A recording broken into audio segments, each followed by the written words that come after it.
it's really important to recognize that if you have rats, it's not anything that's specific to you per se. It could be your neighbor that's attracting them, but to really report, to really underline what the mayor said, really not be ashamed, but really come out and say, hey, I've got something, I got a problem, we can help you. You can do it on your own sometimes, or another company, whatever the case may be. But you need to really raise your hand and say, hey, I've got a problem, okay? We want to talk a little bit about avoiding rats before we get to Q&A. Avoiding rats is fairly straightforward, but we really need to overstate the obvious, like trash areas, right? What are rats looking for? I'm sorry, I'm used to walking around. Maybe I can take this. What are we looking for?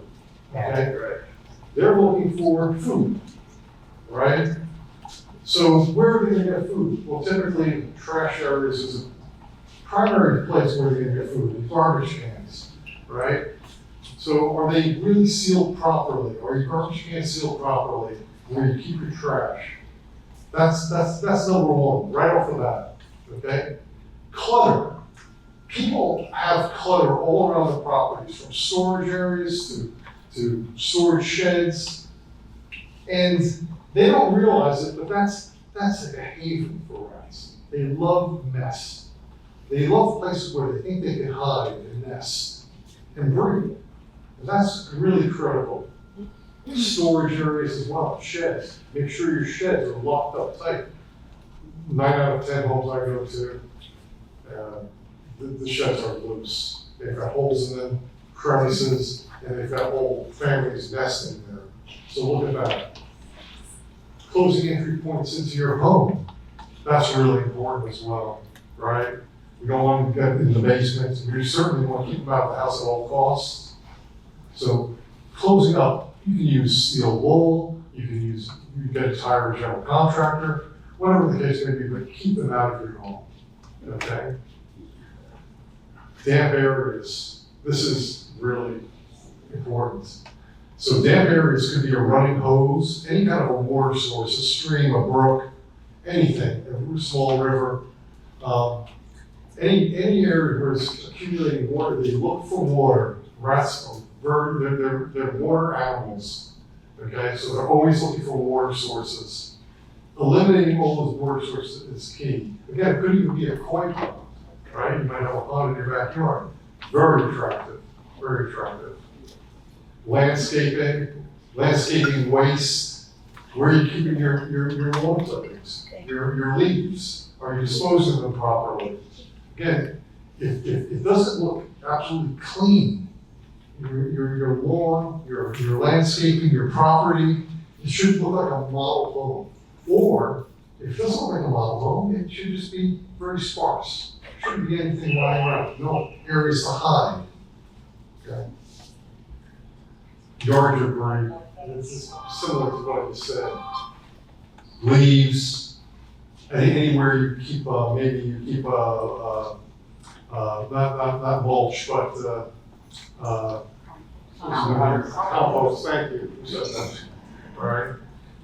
And here's probably one of the next two are probably the most critical pieces, are bird feeders. You know, people have loved their bird feeders, but it's direct. You're directly feeding rats at that point. Okay, so it's really important. Bring your bird feeders in, at least for the time being. Okay, you can be ground zero if you're a bird. If you have a bird feeder. Vegetable gardens as well. Really important. Vegetables, they love the vegetables, and they love burrowing in vegetable gardens. That's a great place to have gardens, okay? And the way this works a little bit with rats, specifically rats, is the alpha males stay at the bottom of the burrows. They're very clever animals. If they didn't have a pointy nose and a long tail, they'd be America's favorite pet. They're very, very clever. We have all different strategies that excel to overcome those obstacles, but they ultimately send adolescent rats out to get them food. And then the big alpha males stay at the bottom of the burrows, and they wait for these adolescent rats to come back for food to feed them. So they don't even get out of the ground. And they have big babies in there as well. Well, if the adolescents don't come back, it means they probably died from poison, right? If they come back successfully, they've eaten the food that's out there and they're giving it to the adults in the burrows. And then life continues, their cycle continues. All right? I'll let Mike touch upon a few more things, but I think it's important, just if you pick up a copy of this, or if you need a copy, I'll certainly email to you as well. But it's really important to recognize what it takes not to get attract rats to your home, okay? And with that, I'm going to let Mike talk a little bit about the treatment of rats, what we can do to help, and where they're coming from typically. All right, thanks. Mike Shannon. Mike Shannon, so Ken touched on 9 good points for, why rats come to certain areas, and a lot of it is water source and a food source. So trying to eliminate more of their food source will cause them to go into other areas, right? So from a pest control standpoint, right, we can't stop rats from going where they need to go. But what we can do is stop them from entering structures and stop them from getting into residents, businesses, etc. So on the service side, really what we do is it's called exclusion work, right? So if you have rats entering a certain area, let's say the shed, a house, whatever it might be, we use mesh wiring, excluder it's called. It's kind of wire mesh that goes into certain areas. What this does, it protects them from going into certain areas. Now, if they're inside, there's a bunch of different methods that you can do. We offer all those methods. So it depends on really what's going on. And I know there's been an uptick in rats over the past, I would say, year or so. So a lot of it has to do with water levels rising, water pushing down. They're moving in certain areas, they're coming back. It has to do with sewers also. Rats like sewers, they are a water animal, right? So a lot of times trying to alleviate some of these issues causes them to spread to other areas. So, there's a bunch of different methods that you can do here. But again, we would have to pinpoint the areas that they're traveling and then take care of them like that. From a pest control standpoint, like I said, it's very hard to, we can't stop them from getting into the town, right? We can stop them when they're inside of residence, inside of a commercial establishment, around certain areas. We do offer exterior services that will protect certain areas of the town. I'm okay. I don't know if there's any questions. Several questions. I don't have questions. I just have a very. Wait a minute, you got to be acknowledged. Oh, sorry.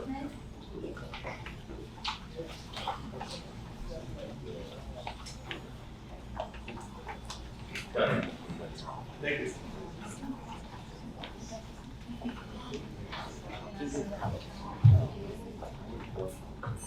Council President, why don't you open it up to the public? And I think that it's the first that should come up are questions, just questions only. To any of us, to myself, the council, to Excel, any of our town representatives. So. When are you allowed to tell your You experience? have to come up. After that, you want to After tell the your, yes, question? after the question. If you want to take Because questions. my experience is gonna be a learning experience, everyone. I have pictures.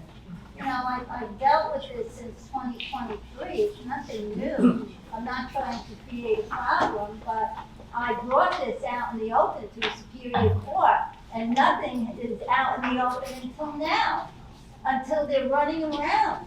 So I'm not trying to be mean or make a fight or anything. I'm gonna give a motion to open to the public. I will enjoy doing that. All in favor? Aye. Meeting's now open. Please come up to the podium. Say Questions regarding the radish issue? This woman right here, let her. Oh, you're letting me? Yes.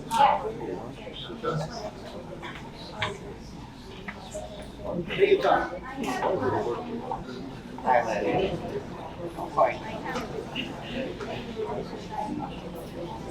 Wish we could have gotten together for a better seat.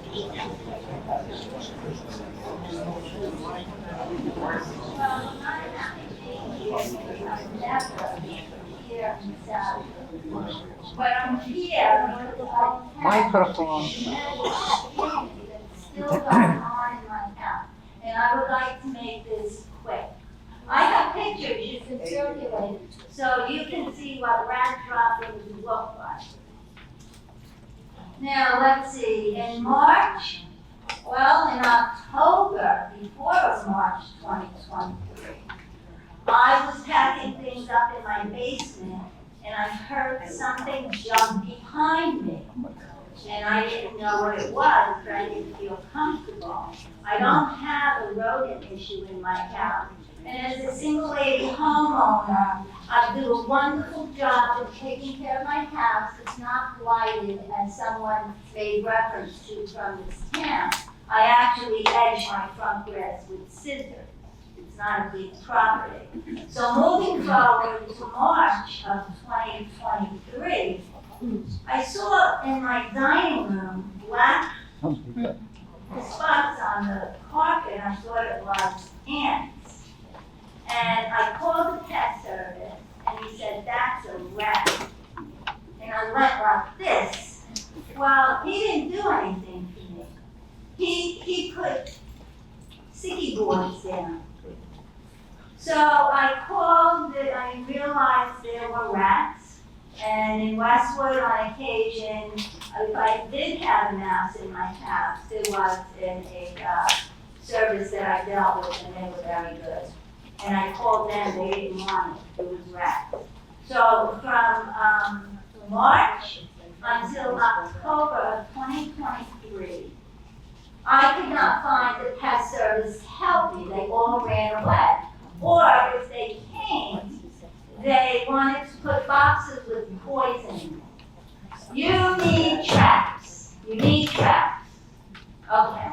So I had the man behind me in the house behind me feeding squirrels peanuts. Unbeknownst to me, the squirrels ate a hole in the side of my garage. It was behind greenery. And I have an addition that leans onto the garage, and rats ate into my dining room. And that's how rodents got into my house. So number one, upholding an ordinance not to feed the wildlife is extremely important, and it should not be given up because we have a changing climate. I'm trying to follow this through fast because it's been a long time and it's been so upsetting to me. So last September, because I still couldn't find the pet service, even though I kept interviewing them, and I could tell you the names of them, you know. I'm not going to say it here. And I had this big hole in the side of my garage, and I bought the sheets, the wood, pre-cut it loaves. I had my hammer, my nails, and when these pet services would come, I thought one of these men would be kind and close the hole up for me, even if they didn't want the job. Nobody cares. So me, I always have to do it myself. And Deacon Joe, I took holy water and threw it in the hole. And I was afraid well, rats like to chew. And they chew down in the hole there in the garage. And they chew to the garage. And they chew to the garage. But I did a good job of closing up the hole. Alright, so I'm still dealing with trying myself with poison and everything in my house because I couldn't get a pet service and I don't know how to set traps. Well, I went to cook and there was a rodent in my stove burner. I could see the spot. So I turned on all four burners, and I want you to know I am all alone at 76 years old and nobody helps me and I have limited funds. But I need the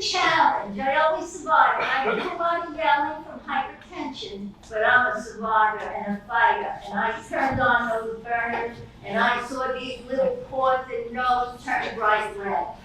Well, I never cooked on that stove again. Every time I cooked on that stove again, so I had to go out the stove. They ate us my garage door. I had to get to the garage. So finally, by chance, and I hope it's all right with you if I mention this company, we should all work together. You might know them, you might not hold them highly in high regard. Eastern Pest. And Jeff came to my house and he said, this is what you need. You need traps. As many traps, black boxes, wrap boxes with traps inside, and wooden traps. And you put them in my dining room, you put them in my kitchen, you put them in my basement. The garage had so many droppings in it. It was so traumatic. I did not cook for over a year. I still keep my trash, because I live alone, in my refrigerator. And I keep regular trash in my bedroom. So, I had them since last October. They also put traps in boxes, because you can't put wooden traps outdoors because you could catch something you shouldn't, and that's illegal. So they're black boxes. Through the chair, Mrs. Hall, can try to wrap it. You can come back, but there's a lot of people here and a lot of people have questions. Almost at the end. Okay. As long as you are, that's fine. I don't want to interrupt you. But please, try to, because we have a lot of people who are some there that want to speak. Getting to the end now, we have put 5 traps on, and 5 racks on assorted times in my dining room. I still won't go in my dining room unless the tech is there. We caught 2 under my kitchen sink, and we caught 2 in the garage. They're not in my house anymore per se. I'm hoping, but in the yard. Recently, they were going in the boxes in the yard, so we're catching them in the yard. And I have them come every other week. And they are very kind to me because I'm alone. But the situation has pushed me into foreclosure because I do not have money. And I had to use my money to try to get rid of rats. And nobody will help me. So I survived, but I will never get over this experience. And in closing, in no disrespect to you, despite the fact sometimes, many times, most times, there are people in this town I do not hold in high regard. I brought this situation into Superior Court in October of last year. Not to sue you, I was trying to say, help me and alert the town. But it's only now that he's here. They had to breathe until it got so bad that they're running around. Alert, and it's nothing to be ashamed of. And you could leave the municipalities in Bergen County if you will openly take steps and say, we have an issue. What's going on in your town? Because you're not going to stop it unless you speak up. And you were trying to hide it because you want Southbrook to be a good town. So it's weather conditions, it's opening these sewers, maybe now you can put rat boxes, it's don't feed the wildlife, it's, you have to fight against them because they multiply quickly. So thank you for letting me talk, but this was an awful experience. Thank you. We just want to ask questions. Good afternoon, Omar Rodriguez, Sal. Many months ago, to the mayor and council, many months ago, residents came over here to complain about the rat infestation. They were dismissed. Nobody was dismissed. Hold on. Nobody was dismissed. Don't start your stuff up here, screaming lies. I have the mic. I don't care to have the mic, you're not gonna speak lies about people up here. Is on camera, an isolated case. This is not an isolated case. It's questions, you have a question. Yes, the question What is is your this. question? How come after many months, you guys haven't acted? You just brought an information company that we just can read in Google, but what is the final action? We pay so much taxes. You should bring solutions, not just information. We're trying to bring solutions, that's why What we're is the here. solution? First of all, lower your Listen, voice. okay, listen. That- I'm talking, you trying to talk over me. So then, Because you're please let me lying, finish. because you're lying. All right. So listen, the solutions are that it was in action for months. Winter time is coming. Rats are not going to stay outside. They're going to come inside the homes. And there are families with kids. What are we going to tell them? That we haven't acted? Today's meeting is a workshop. It's not even about the residents' problems. This is a regular meeting, so you make them come right here instead of you going to District 6, 7, 8, and 9 to address the problem. We pay thousands and thousands of dollars in taxes for you guys to do and to come with solutions. First step of action should be to engage the health department in town. Second step, engage the county health department. And third, the health department at state level. Why? Because the rats are coming around more because the areas of living has been disturbed. They've been building a bridge inside River Road. In the river, they've been doing a lot of work. PSCNG is doing work all over town. So then again, it's been 4 months. Nothing has been done, but just today, a company that's just giving out business cards to people. We're not here for that. We're here to explore solutions. And that's why they're here. In closing, Council President, I would just like to say that one of the last meetings, Mayor said, that's the landlord's or homeowner's responsibility. Shame on all of you, because if people come to this meeting, people come to this auditorium that belongs to them, because we are the ones that pay taxes, you should not just tell them it's your responsibility. It is the town's responsibility when it's an infestation. This is not a singular problem. This is a town-wide problem, and they just keep on getting wider and wider and wider. So what are you going to tell the kids who want to get there? Shame on all of you. Up and up. Through the chair. Through the chair. Thank you, Omar. And you like to talk, Omar, but you don't listen. I outlined at the beginning several steps the town is taking. And when you say several months, you first said several, then you said 4. It's been 2 months. When those individuals were here, I was here, I remember. It was 2 months ago. Okay, just want to get that on the record. Thank you for your comments. Through the council president, Yes. I'll pose a question, Thank you. since we're asking for questions. I'd like to know, number 1, have we seen this big of a crowd at a council meeting? Never. Never. All right. Number 2, please do not allow a council candidate to get up here and pontificate because he's running for election. At least our mayor and council are doing something about this. I've been to the county. I've been in touch with the county. Our mayor and council have been in touch with the county. Yes, we have a rodent issue. It's horrible, and there's not one woman in this audience that's not going like this, including me, or one man. But at least our mayor and council is doing something about it. What's not happening is that Fair One, it was stated in the paper, we don't have a problem. They're infested, as we are as well. Elmwood Park has an issue.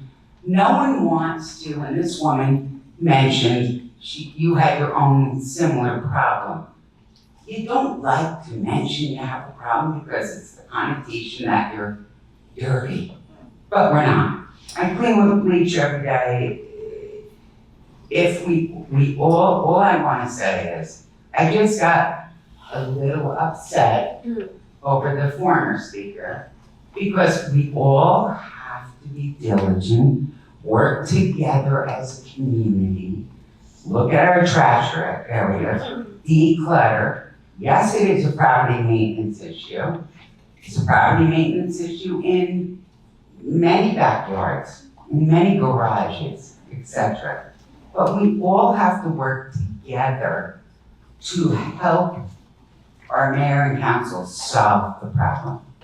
But yelling, pontificating, and running for election, you can do that at the council meeting. What time does that start? 7:30? You can do that there. So please, just let's all work together in a positive manner as a community. That's all.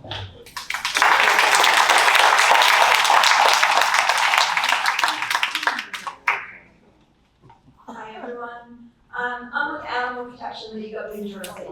We do have a solution. There is a company called Contra Pest Great Birth Control. And in Tenafly, New Jersey, Councilwoman O'Connor, she's the liaison to the health department. They have implemented this program and they are using this company now for over a year. And their rats are gone. They have no more rat problem. They're also checked into their ordinance to make sure that the garbage is being properly contained, to make sure that the businesses are using the correct dumpsters and they're being covered. So all of those things need to be done, but this company the goal is to prevent the reproduction of the rats.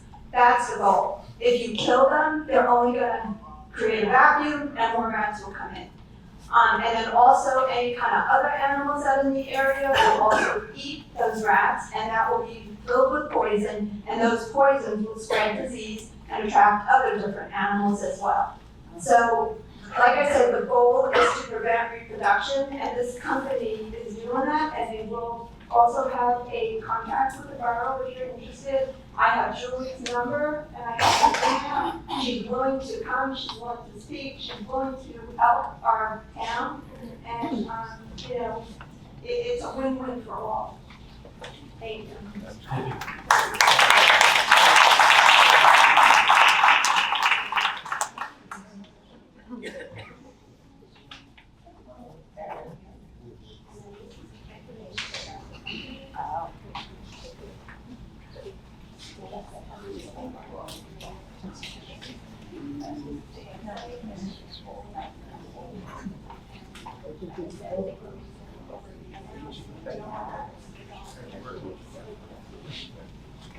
Good afternoon, Andrew Judges, 327 8th Street. When I have personally been walking in every district, in every neighborhood, street by street, since early June, and I've personally been knocking on doors in every district, this problem has been a serious problem, specifically in District 6, 7, 8, 9, as well as my own district, District 1, for about 6 to 7 months.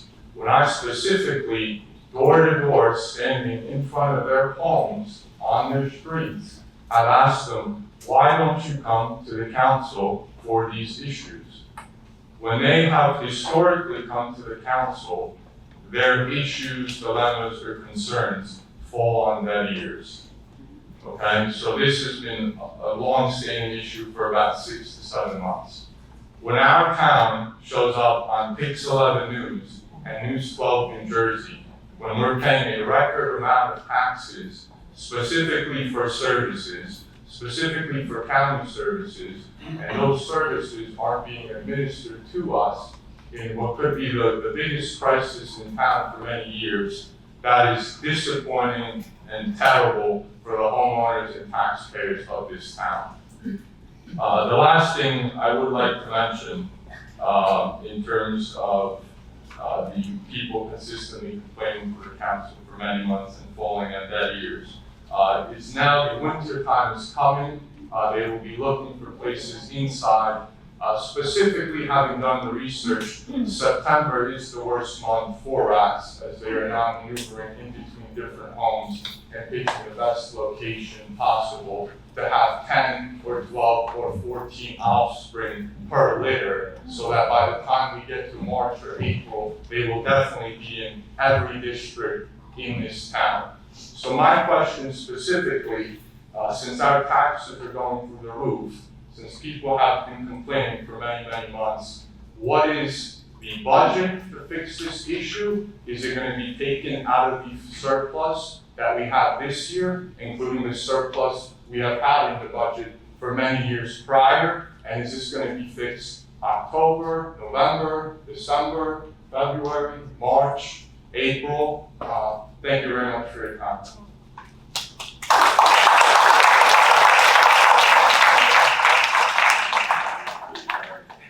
Just for the record, that last speaker was also a member of council. So I had sent an email to the website back in June 2nd, and Pete was so nice to answer. It was in reference to my neighbor and another neighbor up the block who happens to be in a nursing home, so therefore those homes are not, that home is not being taken care of. They did come and clean that, and I sent a thank you because that was taken care of, because you had a seat. Call it a rat place, that would have been it. Unfortunately, I have a neighbor who does not keep their home. There's food, we came back from vacation, there were bats on their driveway, which had already been bitten on. There was all these flies. I walked over and I almost wanted to die. There was food all over the place from the bats. I knocked on his door and I said to him, please come outside and look at this. He looked at it. I said, you need to take a shovel right now and clean this up, because you're right next to me and there's a rat problem here and you need to address this. Anyway, to me, what is the plan of action for those kind of people? I know that, you said that you guys will go around and look and address it, but to me, that's really important, because there's quite a few like that, which are creating the problem and making it worse. I agree with you, and we do have members of our police department here, and when they're on patrol, if they see that, they can take action, tell the person to put it in a can and put a lid. They shouldn't be doing that. That's one of the biggest problems. Thank you. I ask a question. Gene Woods, 9 Alberta Drive South, on the corner of Alberta, and my house is spotlessly clean. I don't have a rodent problem at this time. My questions are to you: should I hire a company to be preventive? Or are they in that area? I heard this in some areas. I don't know, I've never seen one. But should I hire a company? I don't care who pays for it. I want to be preventive, if I should. Yes, yeah. Listen, I read that. And I'm happy with that.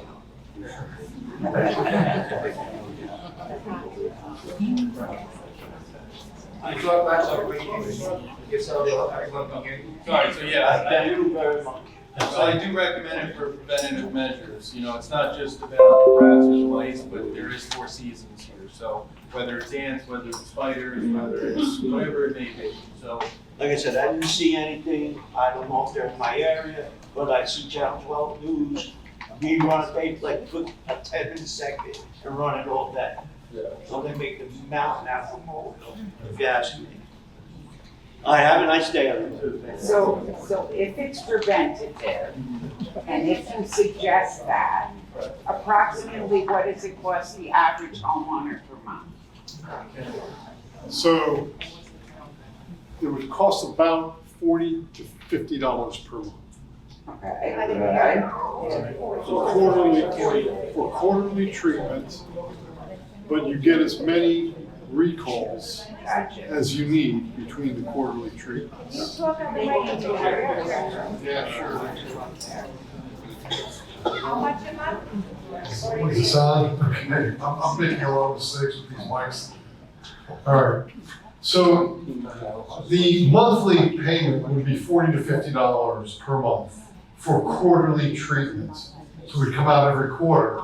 However, if you have any problems between that quarterly treatment or not, we come out as many times as necessary.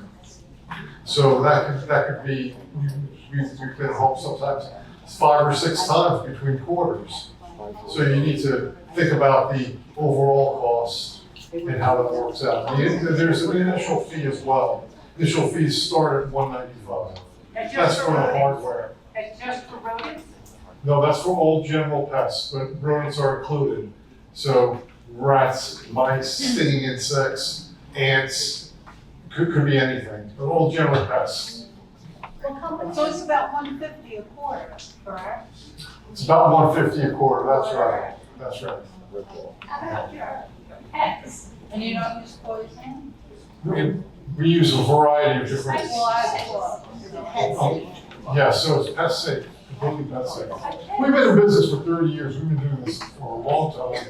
And we're based here in Brook County, our founders are in Brook County. And we're all, believe it or not, we're actually big animal lovers at Pest Control.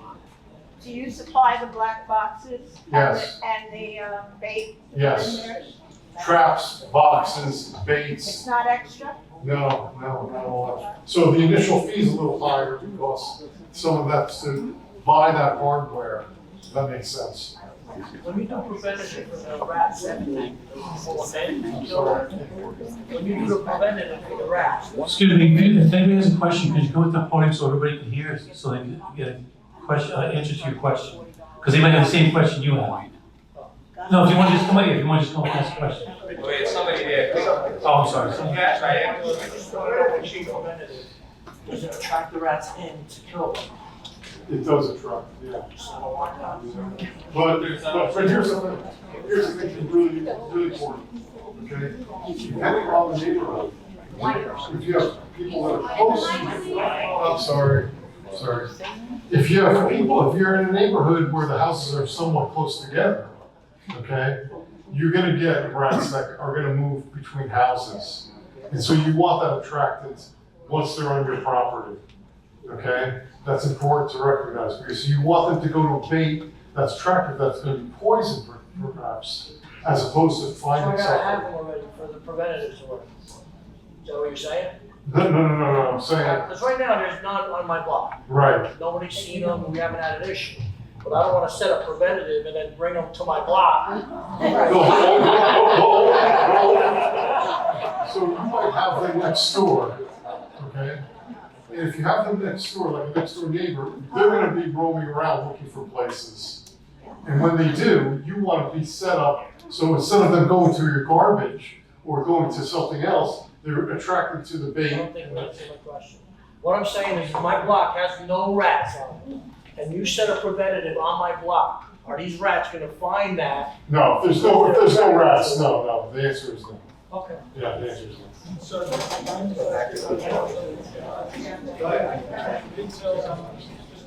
Your mic is on.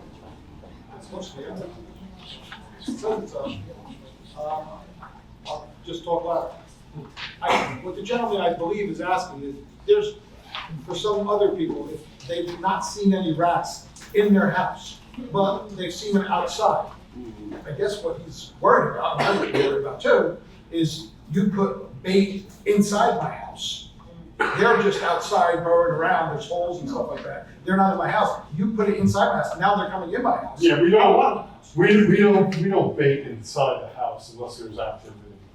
Okay, so we keep it all outside. If there's activity in the house, then you certainly need to be baited in the house. But a preventative in the house is not, that's not the way it works. The way it works is we take the exterior, the perimeter of the house to sort of safeguard the house itself. Because that's the last place we want rats to go in, right? So, does that make sense? Yeah, but what he's saying. Will it's it not draw it? attractive. Putting preventative outside the house, that can attract them to that. No. Okay, that's what he said. Just if they're in the area. Correct. Okay. Right. Ma'am, Maria Gildersleeve, Beach Ave. So just to give the background information, I did spot rats, May of 2023, and there was about 8 of them on our property. So I acted immediately and called the pest control service right away. They were there the next day, they checked our property, checked our house, said it wasn't a problem. I called another pest company just to get a second opinion, because I didn't know it was a townwide problem, started paying for services as you're talking about, the preventative. And he said, listen, if the whole town is not covered by you keep doing this, yeah, your property's good, but they could keep coming back. So I was gonna ask if Saddlebrook is gonna cover the cost of this for XL for the properties, because I've already paid multiple services and just keeps coming out of my pocket. We pay a lot of money for taxes here, so I was wondering if they would at least check the properties and tell us which ones are the problems. So thank you. That's something.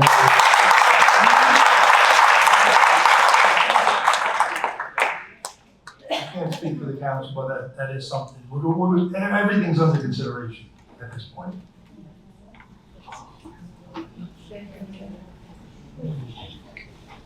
Hi, Jessica Kern, 595 Oak Avenue.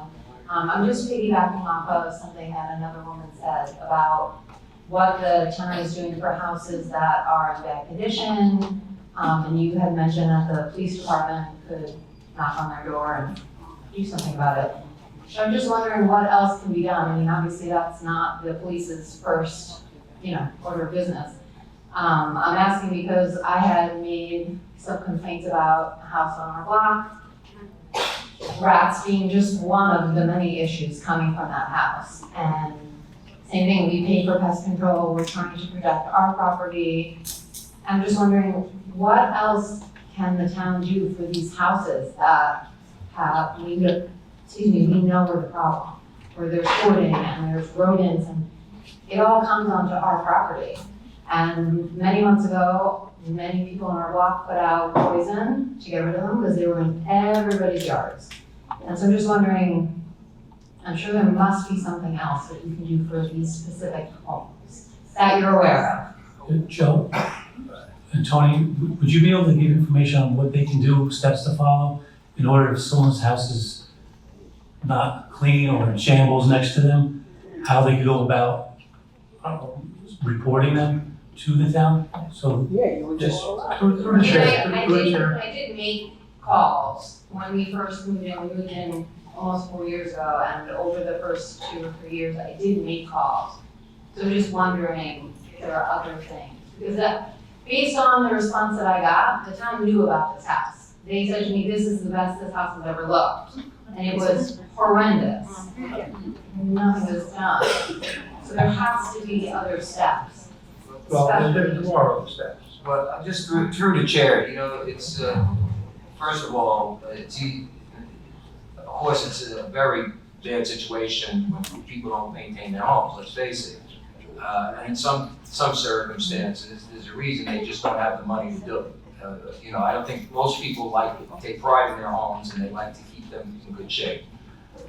In the situation you're describing, if there is a code violation, so the fact that it's not well kept doesn't necessarily mean it's a code violation, but if there's a violation of the property maintenance code that the town has, a violation can be issued to that property owner. But unfortunately, since COVID, many people ignore those violations because the courts, the local courts, no longer have the ability to force them to come to court to address the violation. Before COVID, a judge would order them to appear in court, and if they didn't appear, they would issue a warrant, and the police would go to their house and escort them to the court, and the judge at that time would levy significant fines and require the property owner to abate the violation. That mechanism has been removed from the process, which significantly curtails a property owner who doesn't care and basically says, you know what, it's my property, I don't want to take care of it, that's for me. That doesn't, however, still prevent our property maintenance code official to issue a violation, which again, the unfortunate part is that's the extent of legally what a town can do in terms of compelling a property owner to remedy the situation.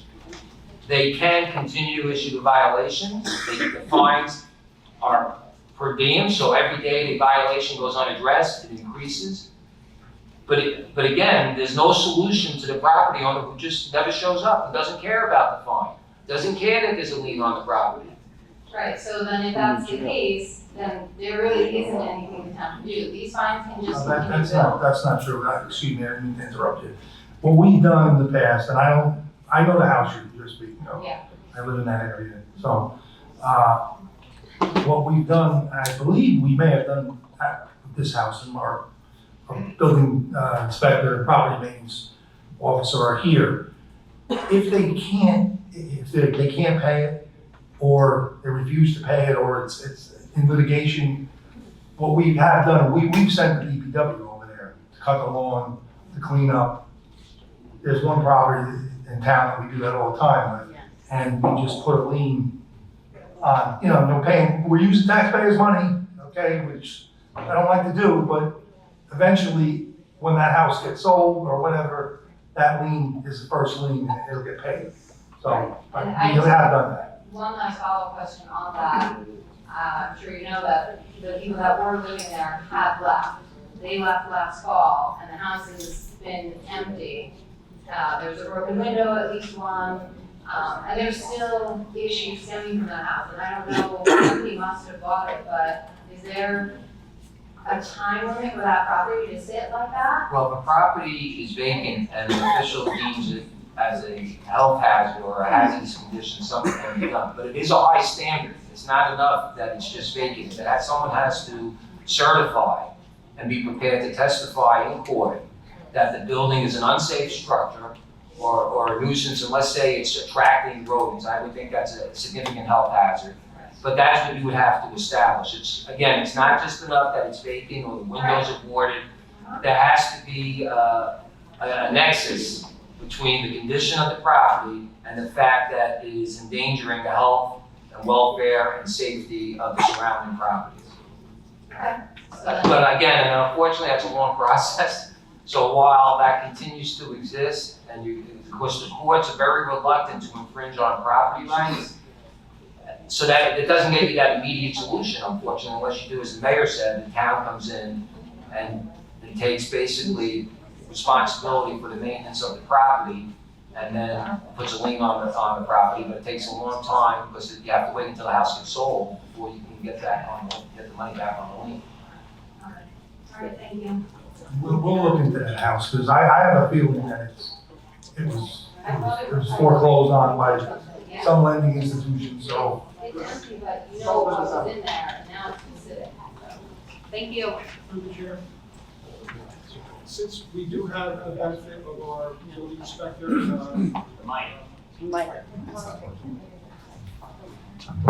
that working now? Okay, since we do have the benefit of our building inspector and our property maintenance officer that are here, and we appreciate them attending after hours, I think it may be informative for the people here to know what is the step-by-step process when there is a property in the neighborhood that has been, a complaint has been made. We all pass by a property and say, oh my God, this is a pigsty. So, through the chair, if you wish, see if we can find out and advise the people what exactly you do with regard to those complaints. Thank you.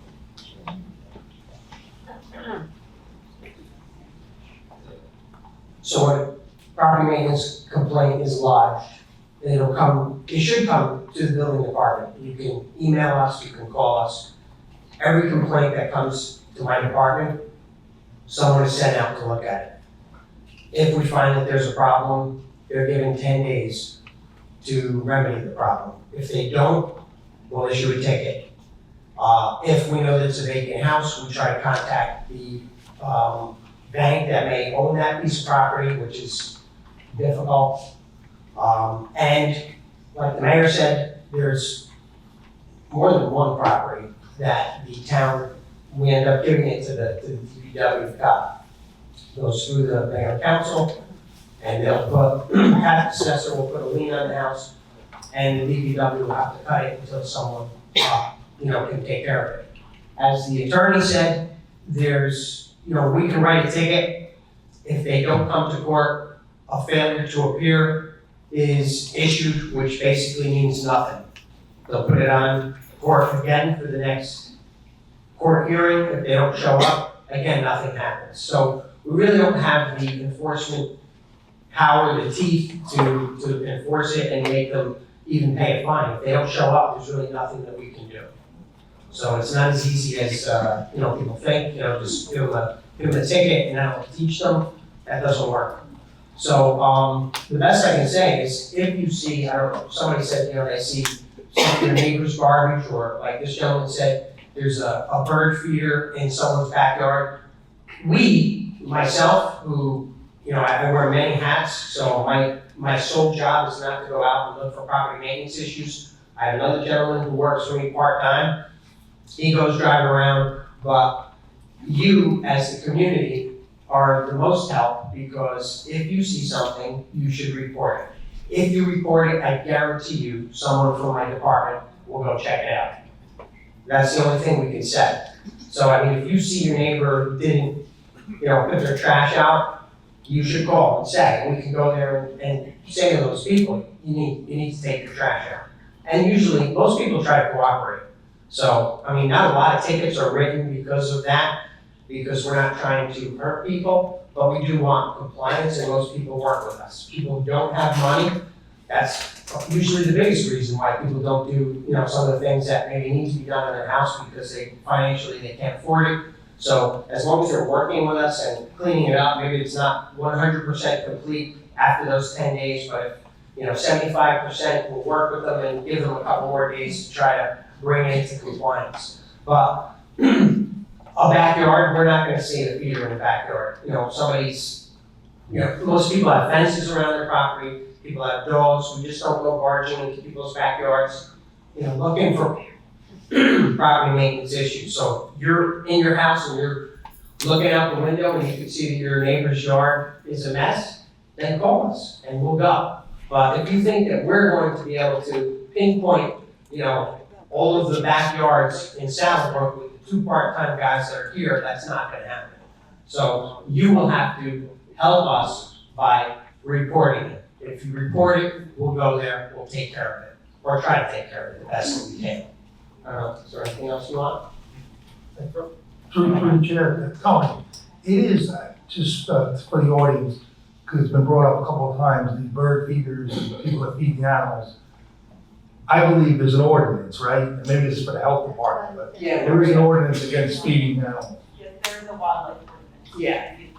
Wildlife. It's old, I don't know exactly what it says, and I think it's enforced by the health department.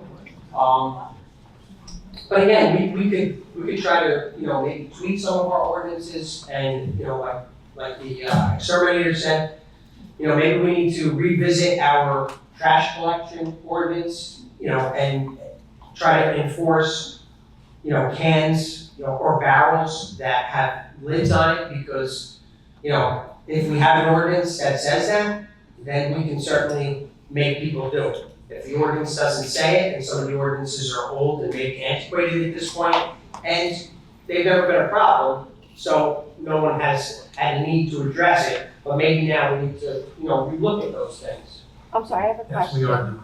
I have a question, really quick. How about with the neighbors, if they leave their garbage out for like a week before it's garbage day? Like garbage is Tuesday and they'll leave it out? Yeah, there is an ordinance about garbage Because I know collection. I've called saying that the garbage is on, Yeah. on the curb, it just sits there. I mean, they're on the corner of Market Street and Coger, so if you're driving down Market, you'll see it. Yeah, we do have an ordinance that speaks They to leave it out there all the time. garbage collection and the times that you can put it out. We're supposed to put it out the night before.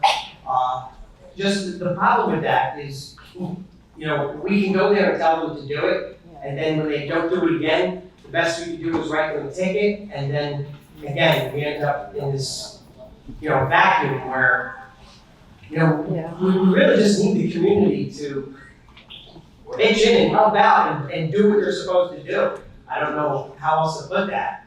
Obviously, all you people are here because you're concerned and you're willing to participate, but I mean, the fact is, there's people that just, I guess, don't care. I called, I know the police have gone and asked them to move it back. Yeah, and we've gotten No. complaints like that and told them and given them a copy of the ordinance so that they do know it every week. when they're supposed to put it out. But again, you know, like, we cannot be driving around on trash day, we just don't have the manpower and the personnel to do stuff like that. So if you see it, you have to tell us, and then we'll have to go there and tell them, maybe the, you know, police to help out with stuff like that. I don't know, I mean, we'll have to, again, the mayor said, it's on the table, we'll try to, you know, as a community, we'll try to, you know, put a plan together, but at this point, this is what we're doing. Tony, majority of people do try to comply, right? I mean, They do. You get, there's every so often you get, I just don't want everybody to think that we have people out there that just say, how the heck, well, I'm not gonna do it. And then most people don't know that, No, you know, it's not gonna go to court, and the judge is no, gonna but what? not make them pay a fine. What the attorney said is, you know, like, some people have said, you know, my house is spectacular. She trims her edges her lawn with scissors, okay? Not everybody is gonna do that. So, you know, you can't hold your neighbor to the same standard as you. So if their lawn is cut, but they have, you know, bushes that maybe are taller than you would want on your property, you gotta understand, we can't go there and tell them, go cut your bushes down, or get rid of your ground ivy. I mean, people like that stuff. People have that in their backyards. I mean, unless it's overgrown or, you know, to a standard that is not met according to what our ordinance limits, then our powers with regard to enforcement are limited as well. So, you know, if they didn't edge their lawn, but the lawn is cut, we don't have anything in the ordinance that says you have to edge the lawn. So, you know, it becomes difficult, you know, because you may say, oh, look at that property, it's a mess. But the lawn is cut and it's not overgrown or whatever. It may not look aesthetically pleasing or like you would love to have your house look, but there's really not a lot you can do in that type of situation. Thank you.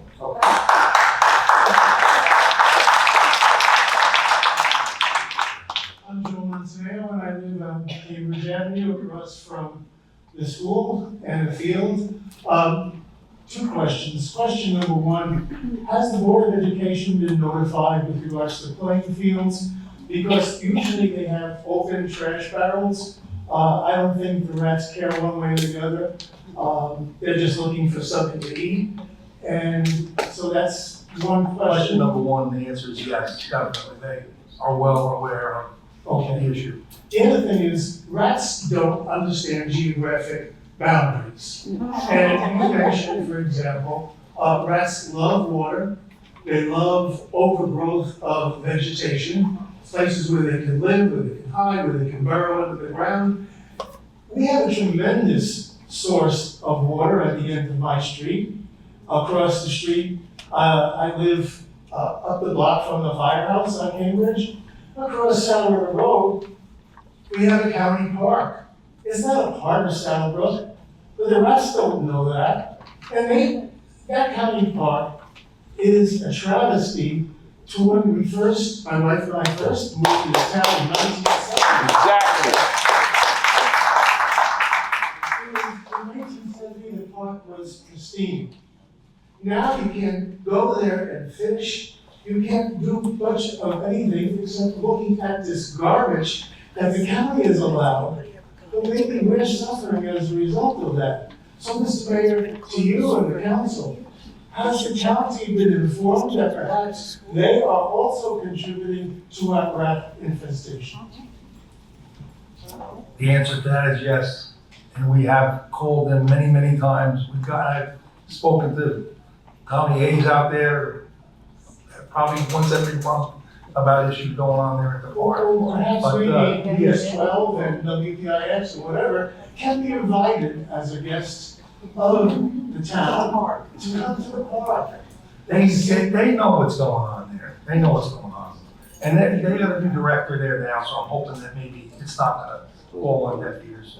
Well, they have some maintenance people there that are very, very good. They should respond better than they ever have. I'm sure, but I don't live in Ridgewood We where don't, we have that is specific complaints, but I live in Southbrook, and I am the main complaint that we get from the park isn't about the rats, but it's about the overgrowth around the pond. And I've been mayor for 10 years, and every year, every few months, I call about that. And to be honest with you, I can't get a straight answer. right, but we have the men from Excel. Have they been invited to go to the park on our behalf to see if perhaps, I mean, we've all been hearing about Fairlawn, but I don't live near Fairlawn, I live near the county park. And I am, 3 weeks now, killing rats. I got better things to do with my retirement than hunting rats. Thank you.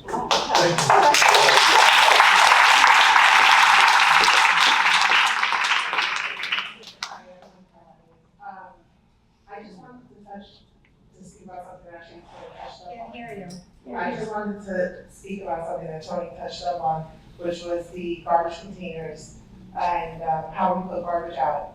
And we should, as residents, all come together for this, because all it takes is for one house. And if I could speak to what you were saying, since you're running, and we wanted to bring it out. Two rats that give birth to 11 to 15, you said was your research, that's every 9 weeks, like that. So it just takes one resident to essentially breed 1,120 rats a year. Okay, so I was a little called by some of the moms on the Facebook that complained about the rats when their garbage is loose in the street. You walk in the street, and on garbage day, there's chicken bones and all sorts of different food containers. So potentially you're just feeding and breeding them. So if we could maybe have an ordinance where everybody has to have a certain type of container or lid.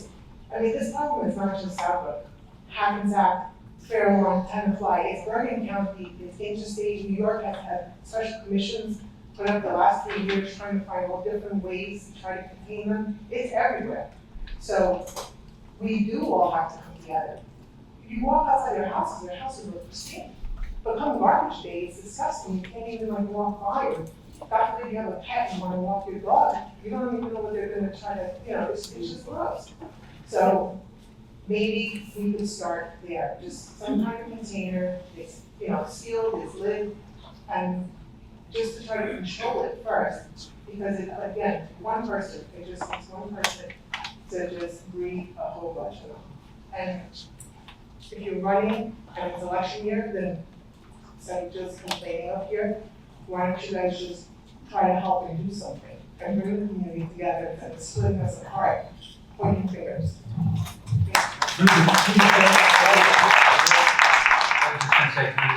Through the chair, the mayor had asked our office to look at the garbage collection ordinance to see if it needs tightening up with respect to some of the suggestions that were just made about the container size, the hours that you're allowed to keep it out and so forth. That's not to say that they may not already be in there and people just aren't complying with them, but if those requirements are not in the ordinance, then they will be put in. But again, they may already be there. I think that, I'm in other towns and there was this type of problem in another community, and other people have gotten up and said, well, what's the solution? I have to say, fortunately or unfortunately, the solution's in this room, because as you heard, it's every property owner doing what they need to do on their property. And typically what happens at a meeting like this, it's all these people that are here are the ones who are doing it. And it's the people who aren't here who aren't doing what they need to do on their own properties. So you had a handout here with very good suggestions from Excel as to what each property owner needs to do. And this is not legal advice, again, this is what this other community did. They encouraged everyone who showed up to the meeting to please circulate it to your neighbors.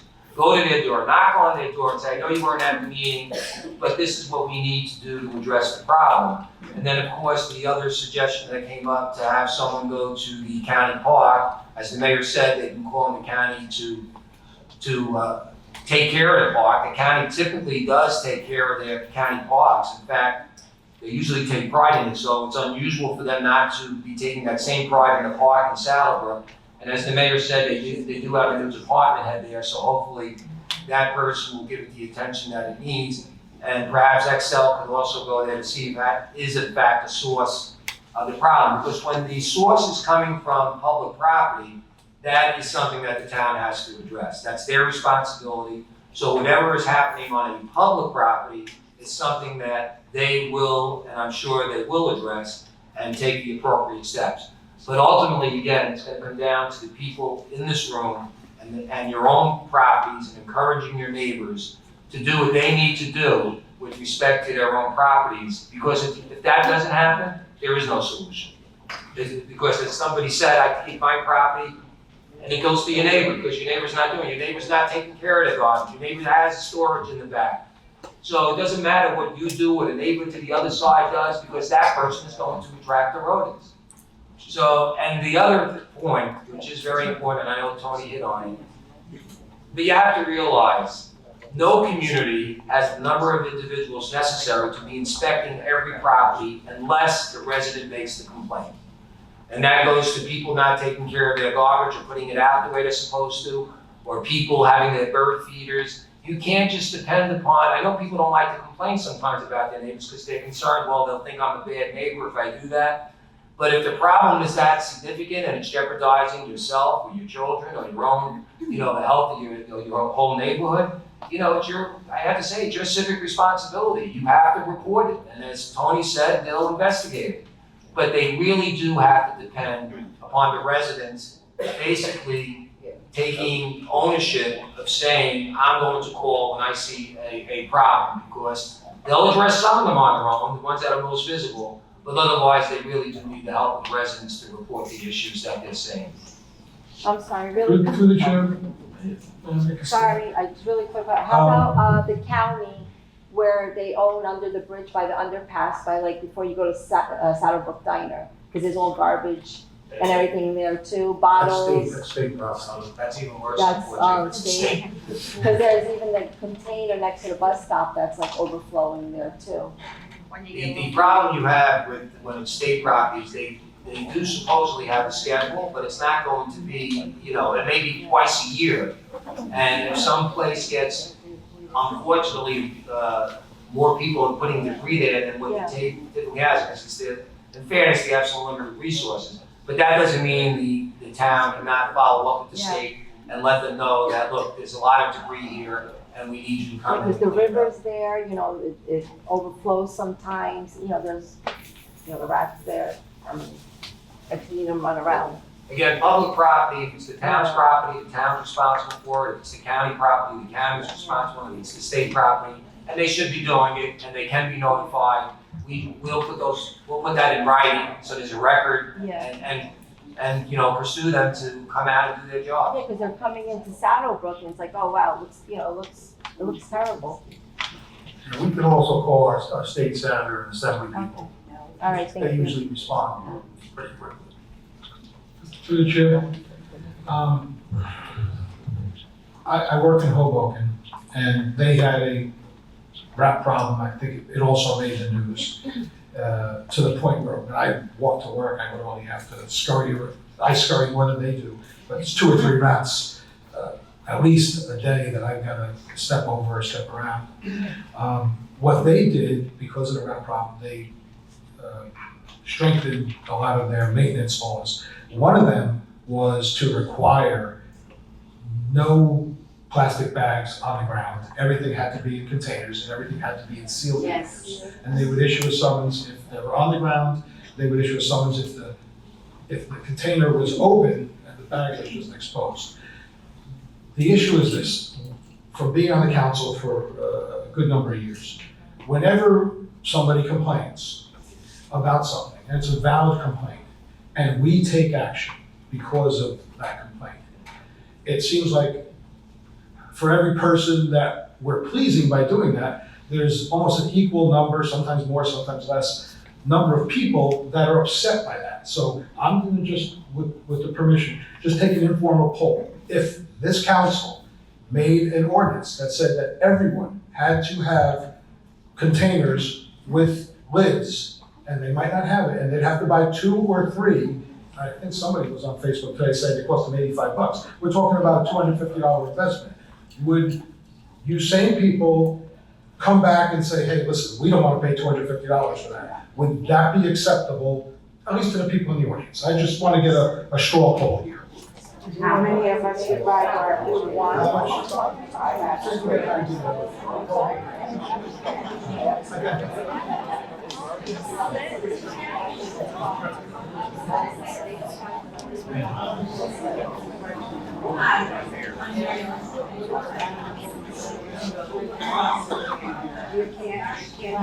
a very nice showing up here because I was going to elaborate my problem with the county that I've been dealing with a committee called Safe Play for All, about a playground all-inclusive that they want to build at the park. They want to move the entrance of the park. All sounds good. Very dangerous location, I won't get into it, but we're talking about rats. If they move the location, they're going to be digging up sewers, a few sewers, to move the location. So I think that's something to think about. My other question was going to be, I'm gonna ask if you were in contact with the county, but of course you are. But if people think the county is gonna get back to you, I've been dealing with them for months. Tons of people going to meetings, writing emails. They have other things, I guess, that are more important than the safety of children or maybe in this case, rats. So it's also not only our town, it's neighboring towns. So we can do everything. But if all the other towns don't do anything, nothing's really gonna happen. So my question was, did this council, have you been in touch with any other town councils to see what they're doing to get together? Because I think, in my experience, I think the only way you're gonna get anywhere with the county is by a solid front, which to me would mean like every town that's affected. They just hear Saddlebrook, oh, well, Saddlebrook. It has to be a real solid front, many towns together. Otherwise, I don't think it's gonna really help in any way, where I think they really should. Money-wise, whatever. You talk about how overgrown the park is. I've lived across the street from that park my entire life. It's never looked so bad. And I tell people all the time, does it look bad because we're the brook, we're not the river? Because that's how I usually tell people, I'm from the brook, not the river. Because if you look at Ridgewood Park has been done over 3 times. We barely have a working fountain. So there's a multitude of problems around this. It's not just garbage bills. Yes, we have to do that. I already do that. But it's everybody pitching in, but it's other towns. So if you have friends in other towns, can you ask them, do they have a problem? What are they doing about it? Have they been to their council meetings? What are their plans? Because like I said, unless there's a huge united front, the county really isn't going to do anything. Thank you.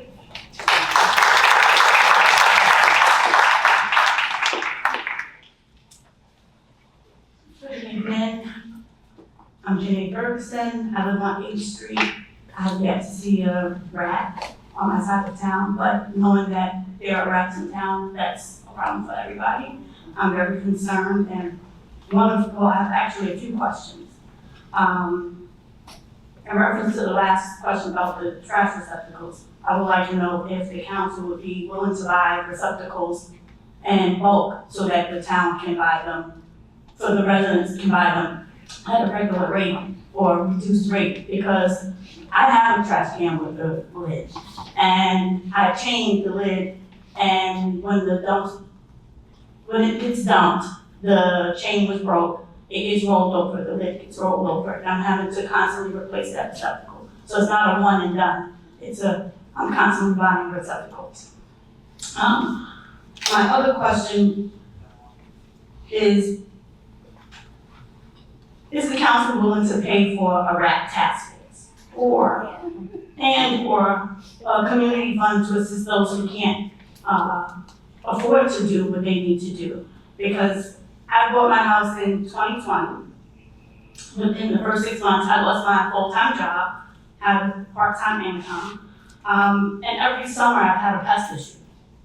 I paid for birds, I paid for bees and wasps, I paid for dying trees, stray cats are on my yard. I'm having people with, now, the issue is with dogs and poop being thrown into my receptacle or left on my property. I had even the drug dealer neighbor that was leaving trash. So I pay over $800 a year for pest control. I pay over $300 a month for landscaping, but I'm tapped out. If I had a rat problem right now, I would not be able to afford to counteract that problem. So I'm looking at, I have issues within my house that I've been working on. I have, because of the rain a few years ago, now I have a mold and mildew bathroom that I have to have the ceiling replaced. That's another $1,000 that I have to come out of pocket. So I'm just looking for a realistic resolution because it is a problem. If I had a rat issue today or tomorrow, it would probably be more major than some people. Some people can afford to continuously pay. I can't. So those are my questions and concerns.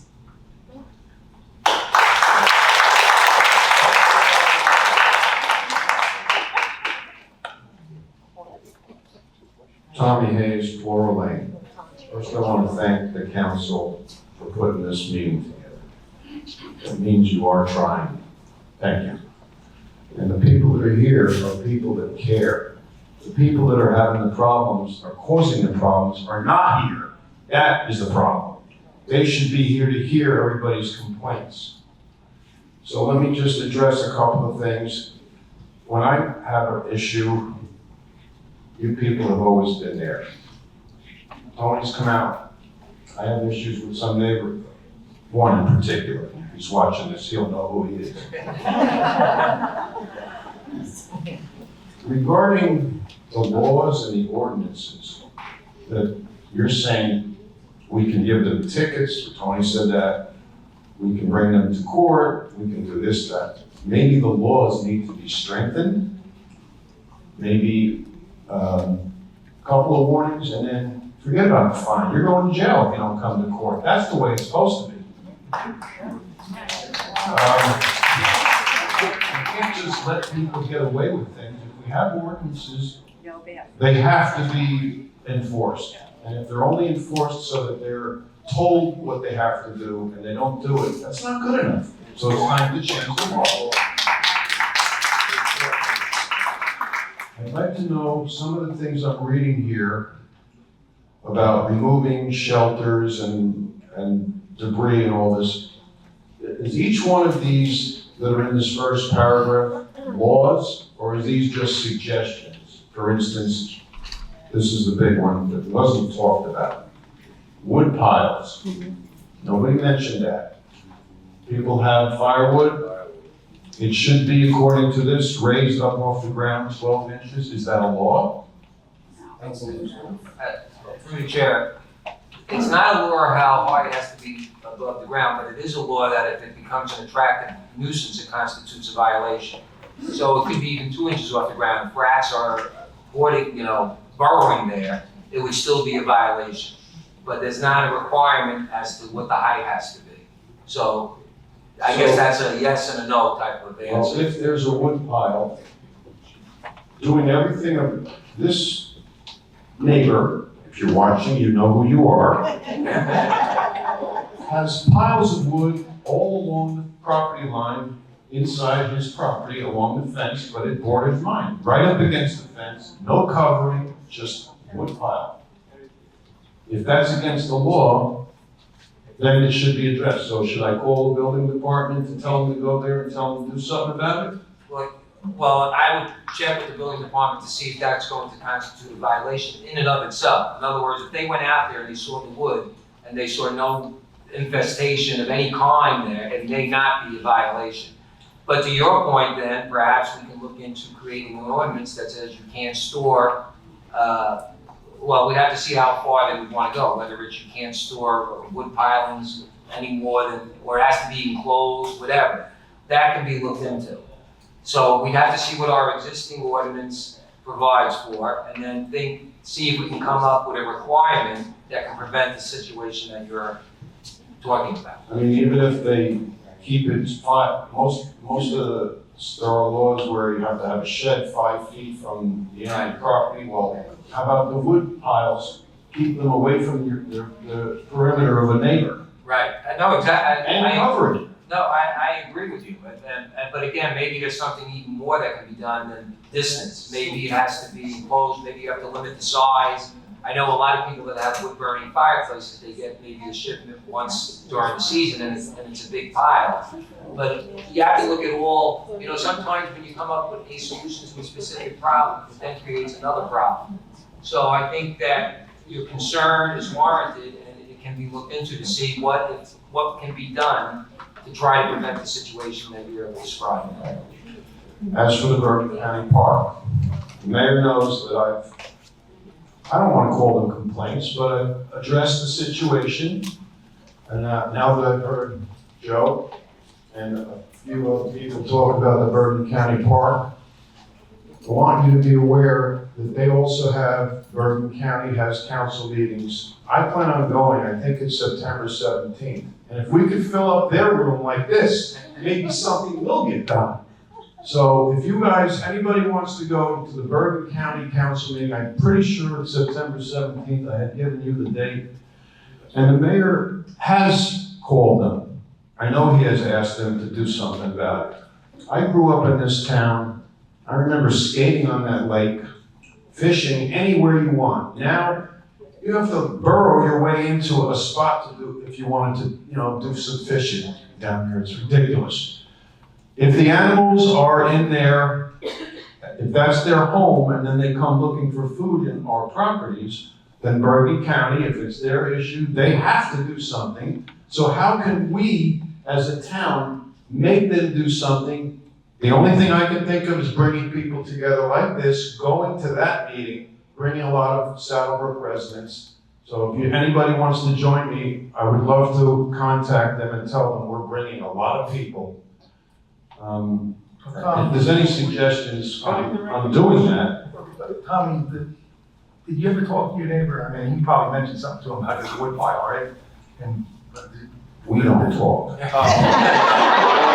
had too many issues over the years that, how about, a tree falling on my property that I have to pay for that he could give to, that. But as far as the park is concerned, I'm planning on having probably Commissioner Steve Pinelli, who's the one that's in charge of the park, because I know there's been a lot of discussion about this new playground that they're doing.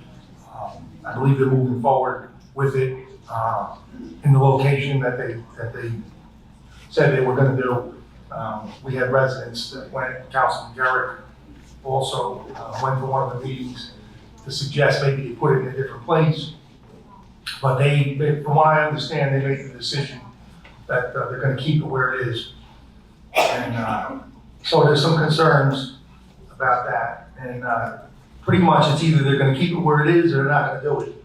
Yeah. So it's a $3.7 million project, and they really, as it was said, haven't done too much in Saddlebrook Park in over 30 years. Yeah. So this would be, and I do believe, certainly some people would benefit from it, but we want it done the right way. So I was going to ask him to come to a meeting this way, and we can ask him about these other issues as well. But the growth, the overgrowth, I get the same answer, and I said maybe, basically they tell me they can't cut it down because it's an environmental issue. I say run off into that. That's what they tell me, And they told me different things, but it all has to do with environmental. And I'm not an environmental person, I'm not an attorney. So when they tell me that, the director said, hey, this is what it is. They can cut back a little bit when we have the fishing derby, they do come in and they'll cut the little fishing holes at the parking lot area, on the lake.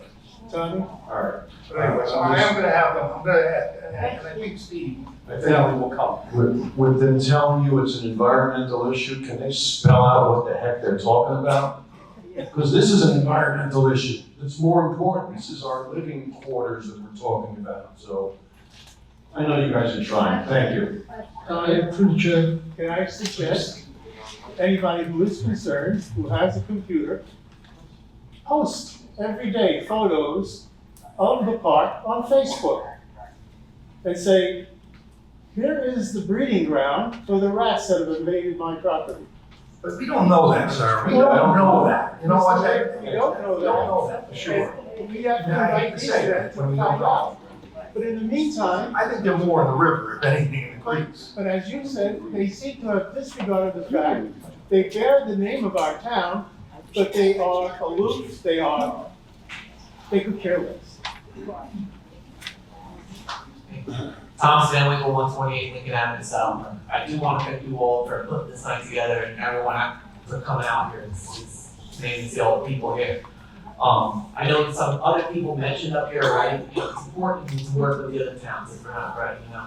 Because obviously we can do everything in our power in Southbrook to try to solve this problem, but we need the other towns working together. I do have a couple questions though. So we talked about like with the garbage cans, like we should have them covered when you look into the ordinance. Well, what about the my question, what about the blue recycling cans? Like they're not covered, like you put your glass and bottles out there, those cans aren't covered, the blue cans.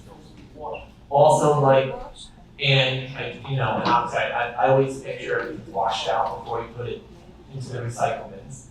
Also, I don't know the cardboard that goes out every week, that could attract rats at all. I mean, I'm not a rat expert by any means, so I do want to ask about that. Also, we've had issues with flooding in the past, so I don't know if that does anything with the rats too, that's been contributing to the issues. Also, when they dig up the roads for utility work, is that contributing to the rat problem? And if so, can any of the public utilities be held liable for contributing to any of these rat issues going on? That's one thing I'm wondering. And of course, any buildings that are abandoned in town, I'm hoping that something gets talked about, any abandoned buildings, anything like that, to help solve the rat problem. Thank you. Mike, did you answer Andy's question?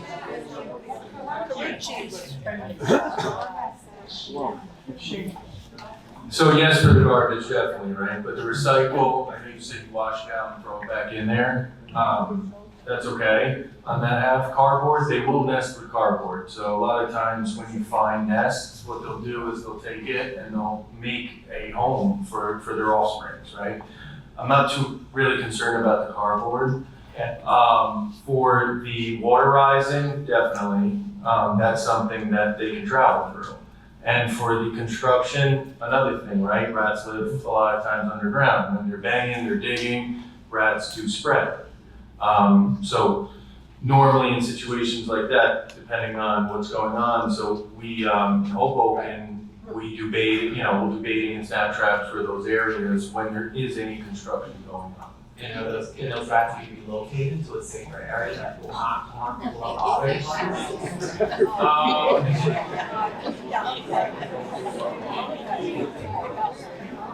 There are no rat relocation endeavors at this point. And I think to your last point, you were talking about abandoned homes. Abandoned homes are definitely a hotbed for rat nesting. Okay, thank you very much. Do the rats look in the winter, do they look to go indoors? Or can they live outdoors in a burrow or something? Sure, but they want to be warm as well. Just like in the summer, if it gets too hot, they want to be cool. Right, good. And the thing is we've had, and I know this has been an issue up here, I know this talked about many times, due to an abandoned restaurant, I'm not considering publicly, but.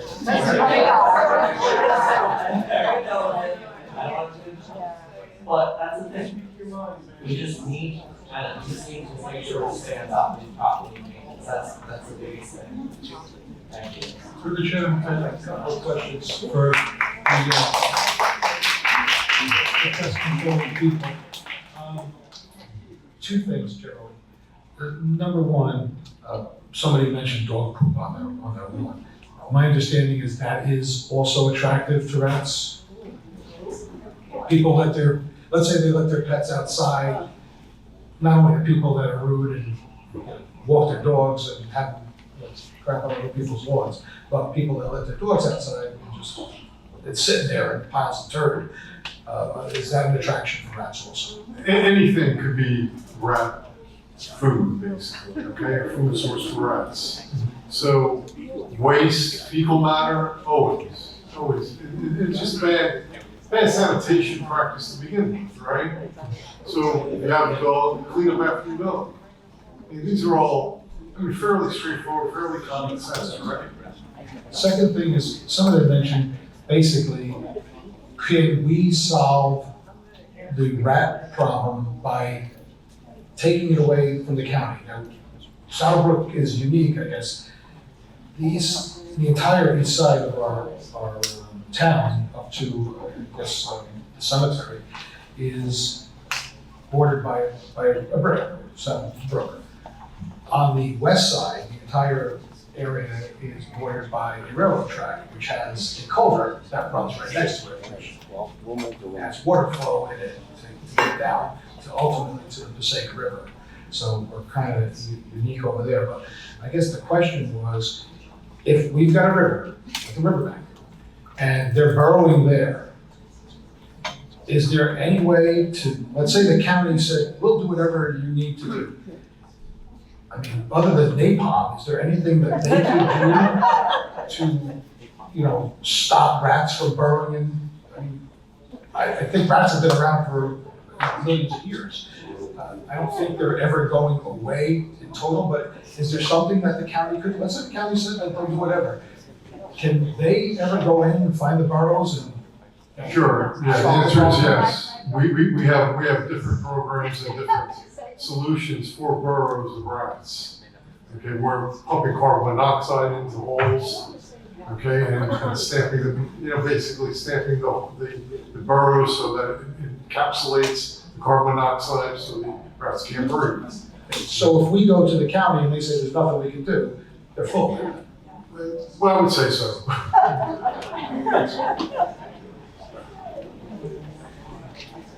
Hi, I'm Lisa. I'm on General's Terrace. I'm a 48-year resident of Saddlebrook.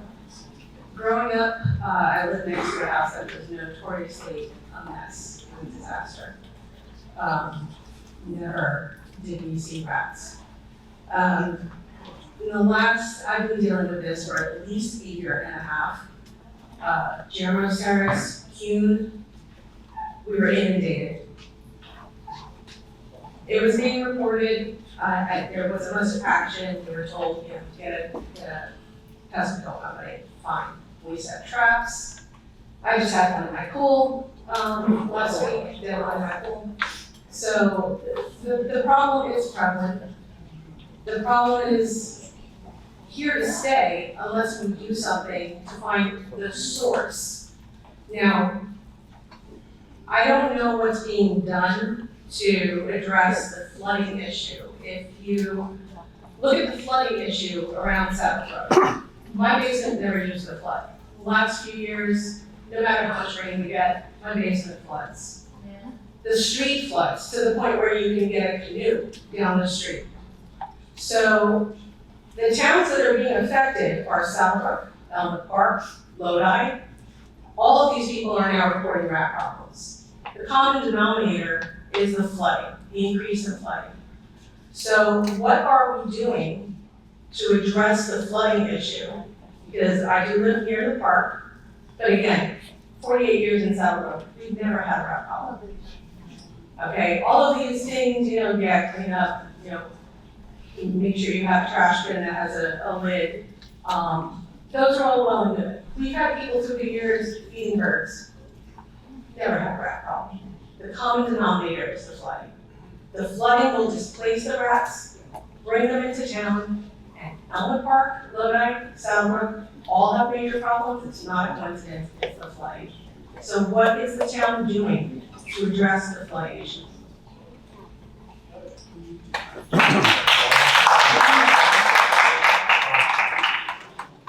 In regards to the flooding, we do have a flood committee here in town. We've reached out to all of our county, state, and federal officials, and we've asked for assistance and help.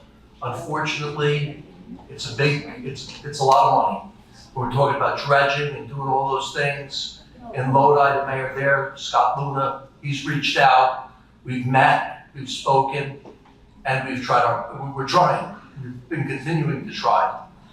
We do have some people that have spoken here in regards to it, and they're part of our committee, and we're doing our best.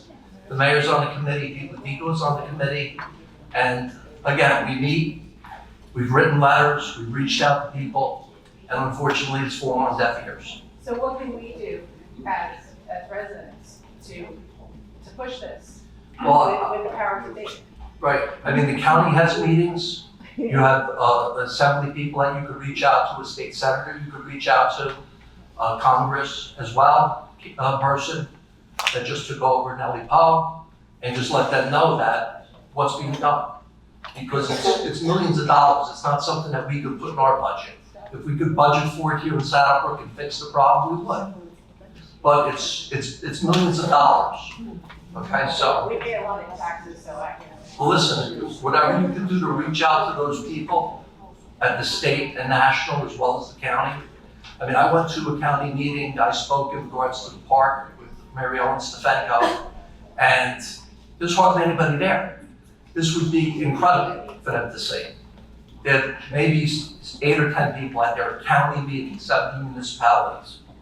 We're one municipality, we have 100 people here tonight, or 75 people here tonight. So, we're trying our best. I know Garfield's trying, Lodi's trying, Rochelle Park is making a big initiative. And I know all those people over there as well as the mayor. And we've reached out, we're trying, and we're gonna continue to try and work as a group to get something done. Thank you. Through the chair, we tried, people talked about dredging. Dredging Saddlebrook throughout Saddlebrook is not gonna work because Saddlebrook goes into Lodi, which goes into Wallington, and it flows to the river. So it's gotta be one continuous, it goes through Garfield also, so it's gotta be one continuous event. And unfortunately, the Army Corps of Engineers is in charge of that. Now, anyone who reads about it, the Army Corps of Engineers likes to do studies, and their studies tend to take a decade or so. And every time they finish their study, it's old and they need to do another study. So really, I think maybe there's a potential. Now, unfortunately, Congressman Pascrell recently passed away. As Mr. Garrick said, Nellie Poe is our new congressman representing this district. She is new to the job, and perhaps maybe it could be a pet project. She's not been elected. What's that? She's not been elected. She will be elected. But if it's not Nellie Poe, it's whoever's going to be on the other side. And that would be a new person. I mean, I know Bill Pascrell tried, but maybe there's somebody who could be maybe a little more aggressive in doing that. So that's one way of doing it. Reach out to, like you said, the state officials, but it's really your congresspeople, because we're talking about $1 billion project plus. So that can only come with federal money. The state doesn't have that money. Can we invite someone on that level to come here and we could fill this room again? Could that happen? Let them come here. Or from the county? Yeah, let them come and look. I would think that would be appropriate after, as the person said, I kind of jumped the gun with Nellie Poe being our congressperson. She is the candidate to run. But whomever it is, it doesn't matter. Whoever can get the work done, get the work done. After the election, that other person, whether it's Nellie Poe will be new, or the other side, that person will be new in the job. Start fresh instead of, maybe a fresh voice to help us out. So certainly after that, after the election, we can reach out to whomever is elected to that position to come here and hear the concerns. And please fill the room again, it would be great.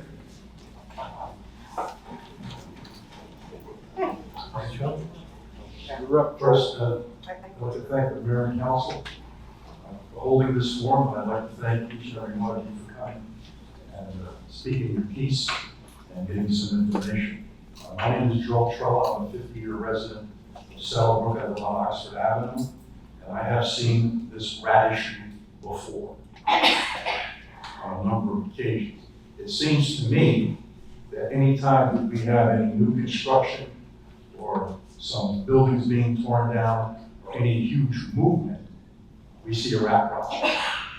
Now, I'd like to ask the folks from Excel, are we going to eliminate the rat problem? Do you think?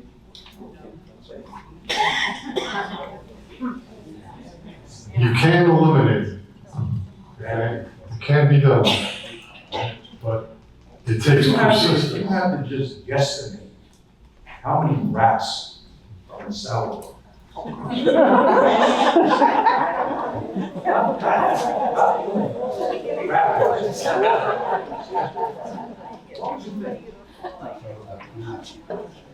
It would be astounding. More rats than residents. Oh, a lot. Probably in the hundreds of thousands. Now, when I was just a little kid, I was like the old-time supreme rat.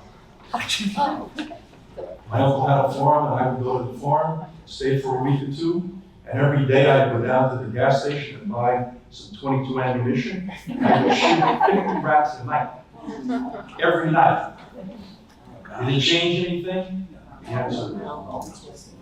They breed and they go on and on and on. So it's not a rat elimination problem.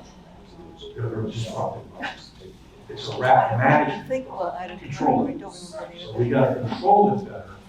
And we have to do all the things naturally that's put forward. But I think that if you're not having a rat problem now, you're going to have a rat problem. So we're all in it together.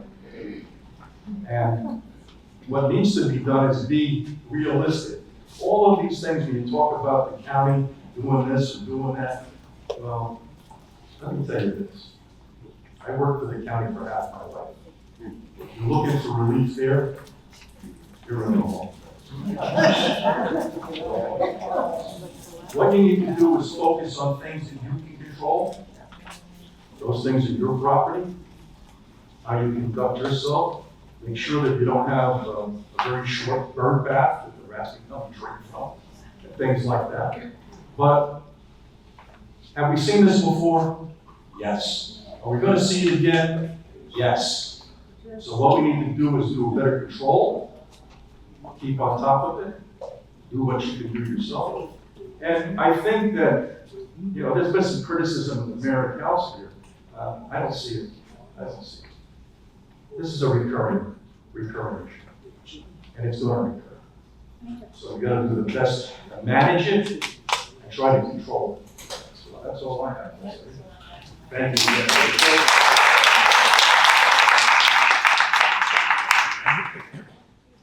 Anyway, Tom Charter, Tiger Way. The first question I have is for Tony. There's a new ordinance now that the contractors have to take out for permits, they have to put the bait box stuff, correct? Is that for all open permits or only new permits? First of all, we don't have an ordinance yet. The council's gonna have to write an ordinance. Okay. So we've been preemptive. So we put it on our permit packages, so it's everything moving forward. And what about open permits once it goes into effect? Because some of these jobs take a year for how to build this now. Yeah, I mean, we're gonna have to work out those details, because any jobs that are already permitted, that was not something that we told them to do. So this is from this point forward, as of about a week ago. But is that something the builders in this town would be willing to work with and I don't know. abide by? I mean, if we have an ordinance, then we don't have a choice. Right. So And do they have to also go through a professional company, or are they allowed to do it themselves? I would think they have to do it. They actually do it through Yeah. pest control. Yeah, I mean, because I think that's gonna be part of the specifics in the ordinance is, are we gonna ask them for a receipt? Like, how would we prove it even? I mean, because there's no way, we don't even have the manpower. I mean, you're looking at the manpower. That's what I'm saying. So doing all of those things now to go out and now look specifically, hey, did you trap, bait for rats? I don't know how that's gonna happen. Maybe they have to have a contract along with the permit application. Or we're gonna have to say to them, you're gonna need to provide documentation and proof from pest control company that you in fact did it. That would be our way to do it, without having to hire more people to go out and start doing these things. Okay. But yeah, that's how I think we're gonna have to work with the mayor and council to put an ordinance together that has not been done yet. But we've put it out there and we're asking them to do it as, just people that are working in our community. So that's how we're doing it right now. Okay, thank you. The other question is for the mayor and council. Are we baiting all the town properties, especially on the north end of town, where the major problem is? No, we're not. Wow. Only where there's a problem. So is there a problem on Fairlawn Parkway area, like you mentioned earlier, within 200 yards? There's no bait boxes up the Green War line, but yet there's holes that are put into the holes. There's no bait boxes in Avon Park, but all those blocks around Avon are filled with. Let me ask the pest control, I don't believe you're allowed to put them in areas where there's children. There's some restrictions. Open? No, not really, no, they don't. The gentleman that asked that question about the schools, no, they don't. They don't, there's regulations, I believe. I'm gonna ask the question. Yeah, so there is regulations, but if they're in the tamper-proof lockbox, we're able to put them out. So you said north of the town is a major infestation area right now. I would think every available property that the town can't go on private property, I was told, but they can go on their own property. To go and put the Sure, bait boxes down. and if we knew there was a problem in that exact location. I'm 2 blocks away and I've traveled over 32 so far. In 10 days. And that's on 7 properties. On the corner of Taggart and Avon. I have bait traps at every house. Like you're trapping them as far as you using the. Snap traps, glue traps, whatever it takes. Poison boxes, poison baits. We'll send pest control over The there. county was out of my house. A woman from the county came out. Oh, And she checked the whole property, looked through all the neighbors, and they said, yeah, you've got a major problem. But Avon Park is a block and a half away. That's why I'm asking you, if they're there, they're traveling all over the place. Why wouldn't we try to be proactive and cover? That's We will send them over there, they recommend it. All right, thank you.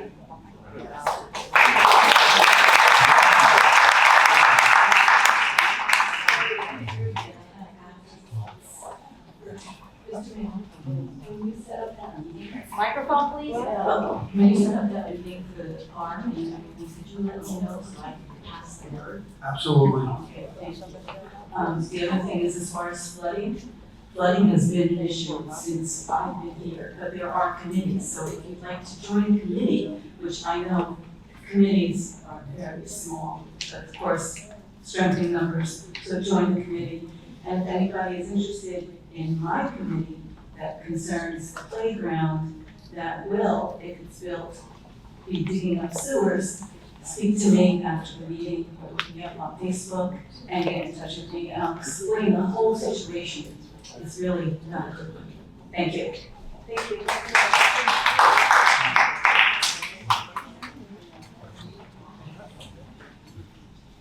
To have some afterthought. Is there a way that we can have a newsletter? Because I only know about the rats because of the Facebook group. I had no idea until I saw it on Facebook, and I think there should be something so that neighbors could know, instead of me knocking on my neighbor's door saying, hey, there's a rat problem, and you look at it. We are gonna put it, we're gonna put a letter out, it's gonna go to every dog. That's coming soon.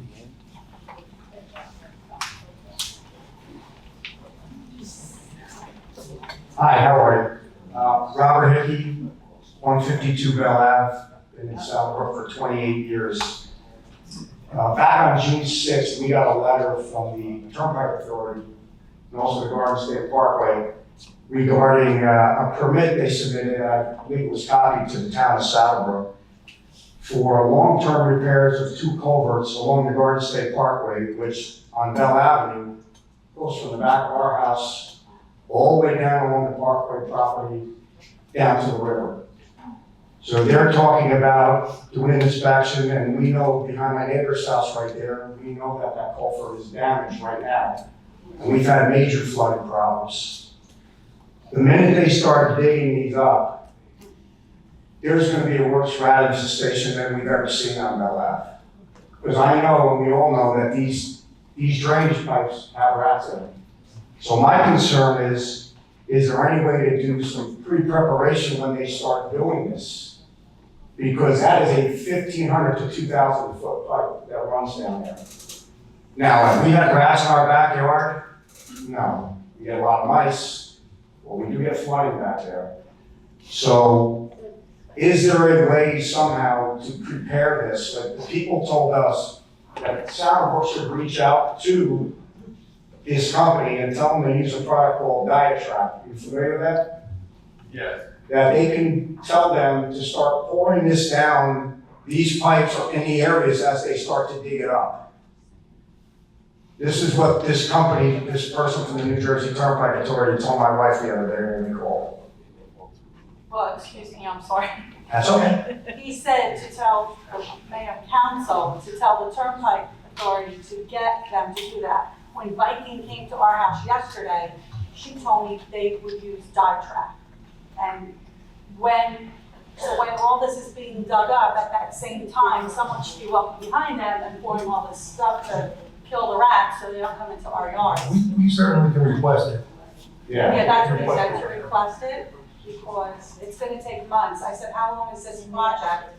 2 weeks. He said, oh no, many months. We have to bring in machinery and, so this is gonna be a mess. It's gonna be a good thing what they're doing, but. No, I know it's a good thing. I'm We not don't need happy to, to but it will. I'm very Now, happy. is that Southbrook property or is that the Parkland property? That's the state.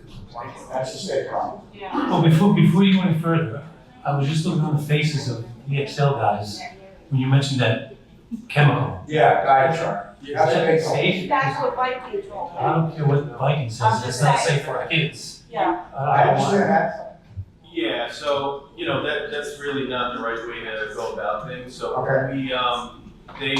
bait boxes, right? So depending on how far they're digging up, there should be bait boxes, whether they're zip tied around the trees or zip tied around telephone poles going up to that area. So God forbid if rats do tend to spread after they're opening up, they have bait, whether it's bait, whether it's traps, anything in there to protect them from going to the houses.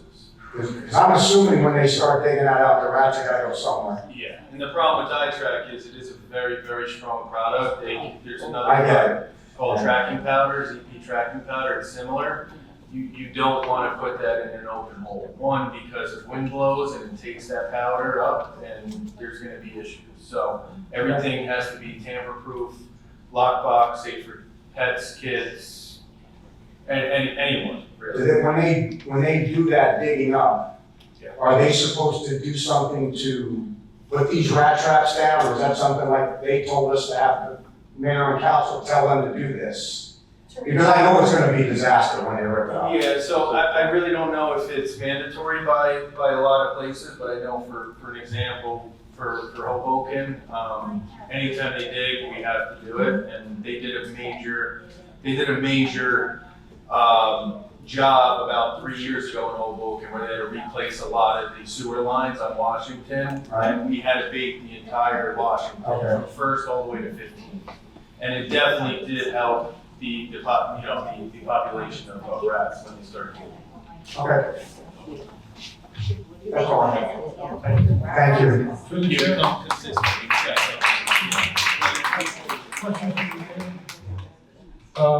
You can recall that we all know that the Parkway is doing the construction on that bridge. And we had them in to talk about that, to give people an idea of how much intrusion it would be to our residents in that general area.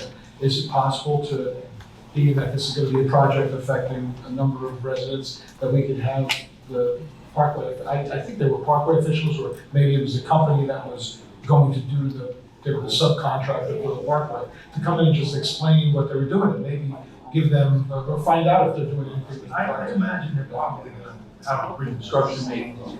I don't know when they're supposed to start that. The gentleman, you got a letter, right? When did they say they were gonna start? Well, the letter was dated June 6th, and I asked the fellow yesterday who wrote the letter, he was a manager, James D. Pietro, and he said that this is basically a permit application to the town. He said within the year they should be starting, and it's gonna take many months, so Okay. I wanna know when. Yeah. And this whole thing with, putting down a pesticide, will this truly happen, or do we have to voice this again and again? Like, No, I you don't guys think so, take because care of this? they're gonna get in touch with the town, and they probably, I don't think Tony, did they get in touch with you? Yeah, so. McCormick and Taylor. I know this letter was sent, because it says it went to the Brook Township. Yeah, they said we could come and even, look at it. Oh, okay. We could have come and spoke to you about it, but we never really had a chance. Through the chair, we did receive a letter. Yeah. And I believe I forwarded that to the engineer for the culvert on Wednesday Parkway. You saw the plans. But it was only plans, there was no date, no information, Correct. saying that you received.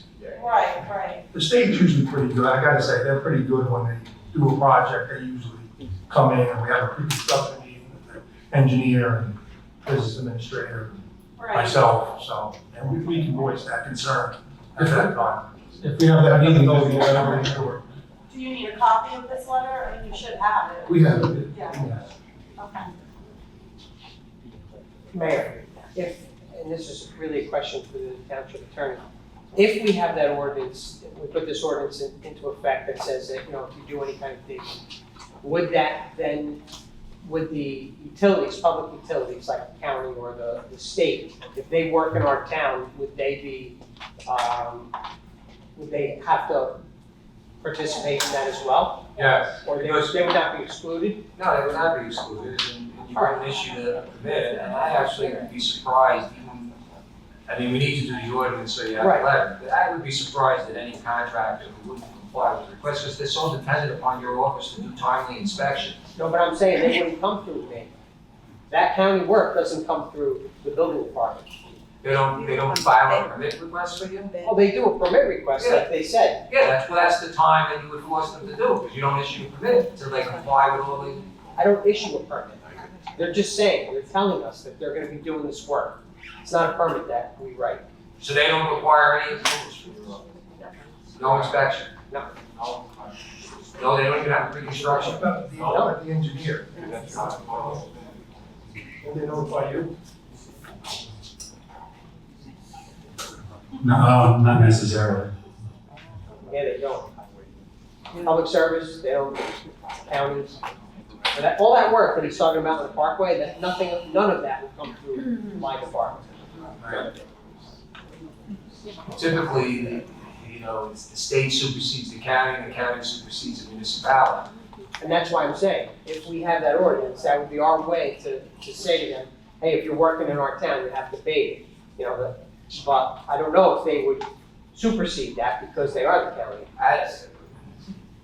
Again, whether they would be required to do it, I still think they would do it, especially in light of the problem that we're having here. I mean, they're public officials, they don't, they're not looking to create further exacerbate a problem that they're aware of.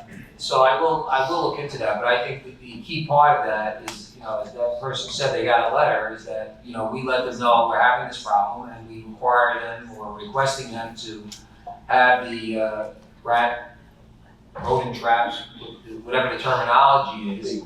And I think they're going to cooperate. I mean, because when they do the work, it's not state employees, it's a contractor that comes in.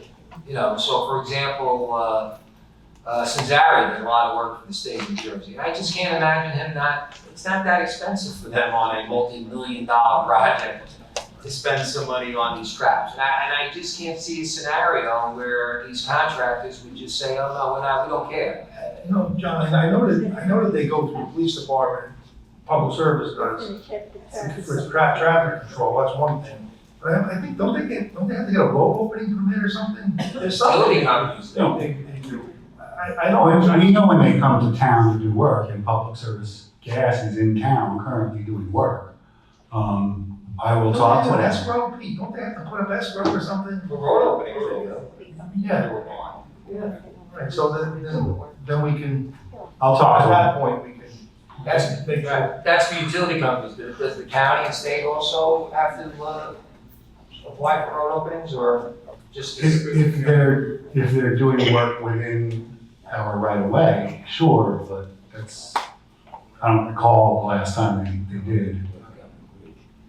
So certainly the utility companies, we can definitely enforce them to do so, which is more common than the county and state. But I wouldn't be surprised if the county and state, if we made the request to them, that they may comply. But I'll check to see if there's a mechanism to Yeah, I'm just saying, enforce it. I'm trying to see what the value of that ordinance would be when we try to apply it to people outside of Southbrook, which is the county, the state, DOT, you know. I understand. So that's all. Yes. Sorry, go away. I'm Jim Romaine. I live at 22 North Fifth. Been a resident for 53 years. Lived in town all my life. Have to say, through the years, we've had our share of possums, raccoons. We've always had a healthy feral cat population up until about a year ago. And within the last month, I've seen my first brown rodent in the area. Want to let you know it's probably not a north side of town problem right now. It seems to be spreading. I don't know who to call. If you call the police, they aren't going to send out an officer to arrest a brown rodent. And, do I call the building department, the health department? Who do I call? Who do I know? Most people call my office. You call my I've got office. your home number. My secretary's got plenty of calls, believe me. You can call me too if you want. You know, I think you do have my number. You were, your brother served in Vietnam and lost his life. That's So correct. we honored him, I think, a few years back when it was his 50th anniversary of his death. I believe, right? VFW, at the Yeah. VFW monument. Yeah. Call your office directly? Yes. That go for all residents in Saddlebrook? You can, and we'll make sure it gets directed to the right office. Okay. I'll give you a call. Thank you.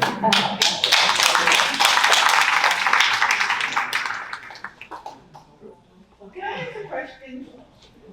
Sure. What I want to know is, does anybody check out McDonald's? Because I'm on South Boulevard, okay, and there's a creek that runs, and Walmart people gone already in those creeks. And Sunday, the dumpster was so overfilled that it was all over the ground. So evidently, they didn't have a top or anything on it. And I have a picture if you want to see it. I want to know if something can be done about that, because we don't really have that problem on our side of town. And I feel sorry for you people that do have it right now, because eventually a problem with my side of the town also, besides all the other problems we have with cemeteries. But I want to know if Franny could check out McDonald's and see on Sundays their dumpsters are overflowing, and that's going to bring the rats too. If you ever have a complaint about a restaurant, you can just call the health department and Tracy. I can't hear you, I'm sorry. Call the health department. If there's ever a complaint about a restaurant inside or out, you just call the health department and then they would give it to us. That includes the dumpsters also. Okay. Okay? Thank you. What about current cheese?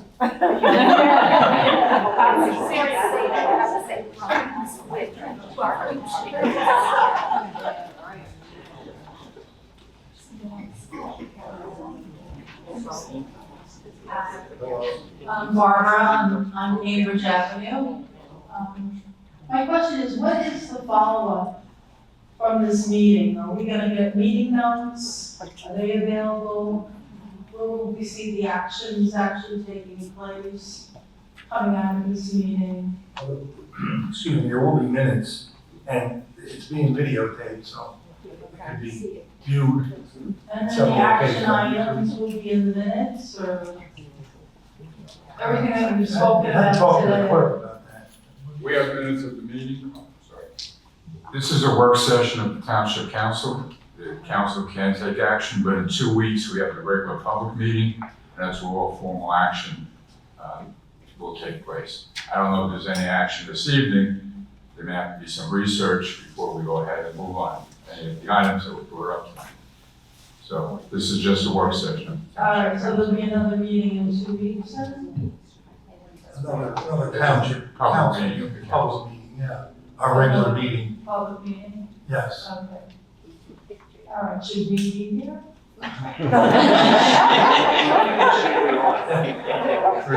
you want to, you're welcome to come. But we're not gonna have an information session like this, and it will be different in that during our regular meetings, you have 3 minutes to speak.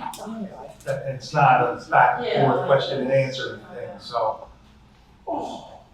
Mayor, through the chair, the agendas are posted a day or two before the meeting. If there's any action to be taken, resolutions, ordinances, they're listed for the public review. So you'll know ahead of time. And of course, things could be brought up at the meeting, but generally ahead of time, the agendas are posted for the public. Thank you.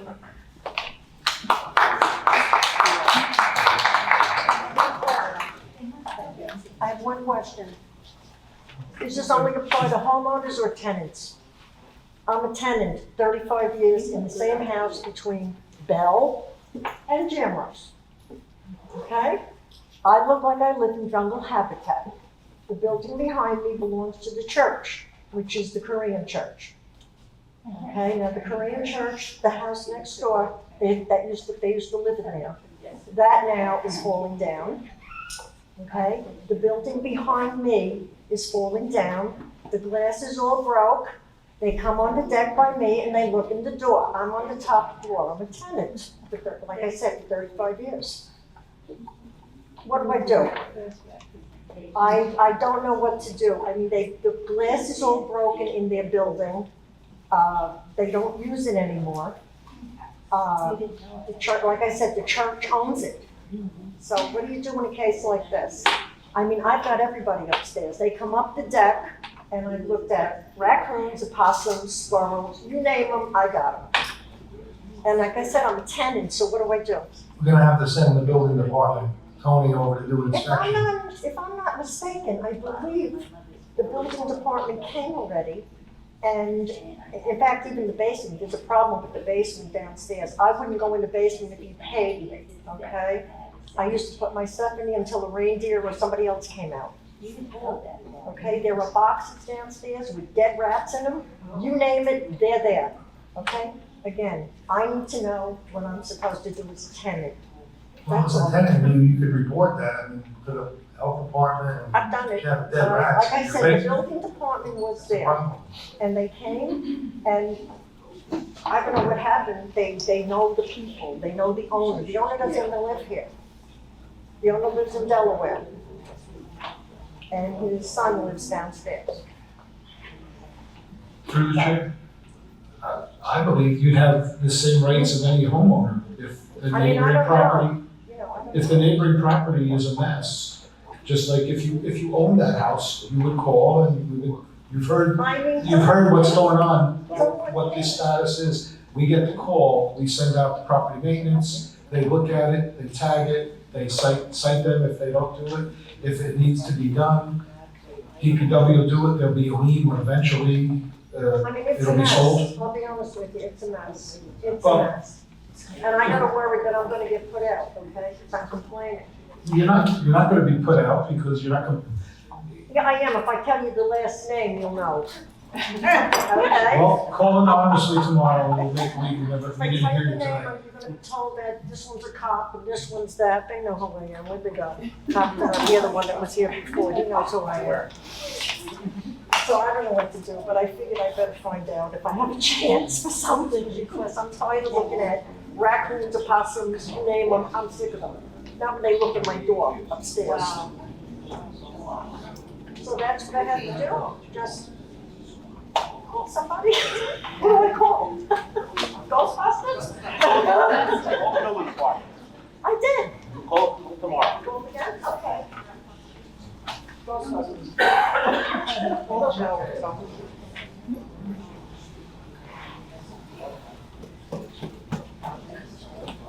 Anybody else?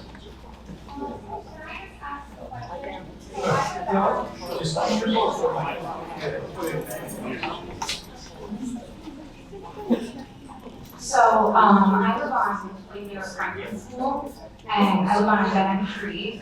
My neighbors are all clean, I don't have any complaints about them, but there's a creek right next to my driveway. When I live on the slope also. On 7th Street? No, I live on Madison, on the dead end, so I'm the last house there. There's garbage in the creek, there's everything that's in the creek. So when the garbage is out and it flows, the cans, whatever, everything goes down there. I can't get down there, there's a slope going down anyway, but it's a mess, so, and I haven't seen any rats there, but that's why I'm here, because I don't wanna see them.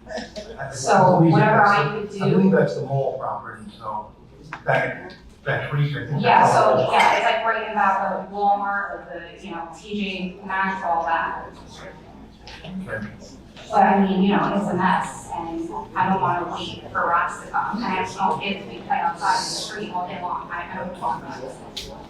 We'll definitely look into that. Okay. Thank you, that's all. Anyone else wishing to speak, step up to the podium, please. You can stay there. Go ahead, stay there. Mr. Mayor. Okay, I can. I had addressed it to Tony. Yep. I asked Tony, he said he didn't know.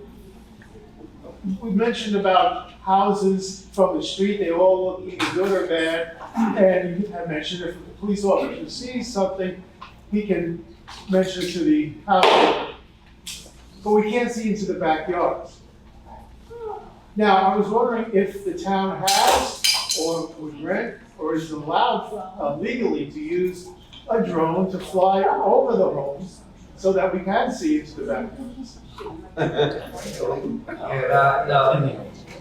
They need, just like police, you need, probable cause to enter or. If, let's say, if the town were to announce on certain dates, this section of the community is going to have a drone flying over, so that all the people are aware that their house is going to be checked in the backyard. Yeah, it's an interesting question, but to answer the question here without researching it, I would say you're not allowed to do that. And as I said earlier, sometimes when you have a solution to one problem, you create others, and the civil liberties groups would probably be all over that, representing people saying you're infringing upon my rights to privacy, and the town would probably be involved in lawsuits if they started that type of, searches. Can I sit here and say something? Sure. I have a tumor, lifestyle and balance issue, so I don't feel like walking.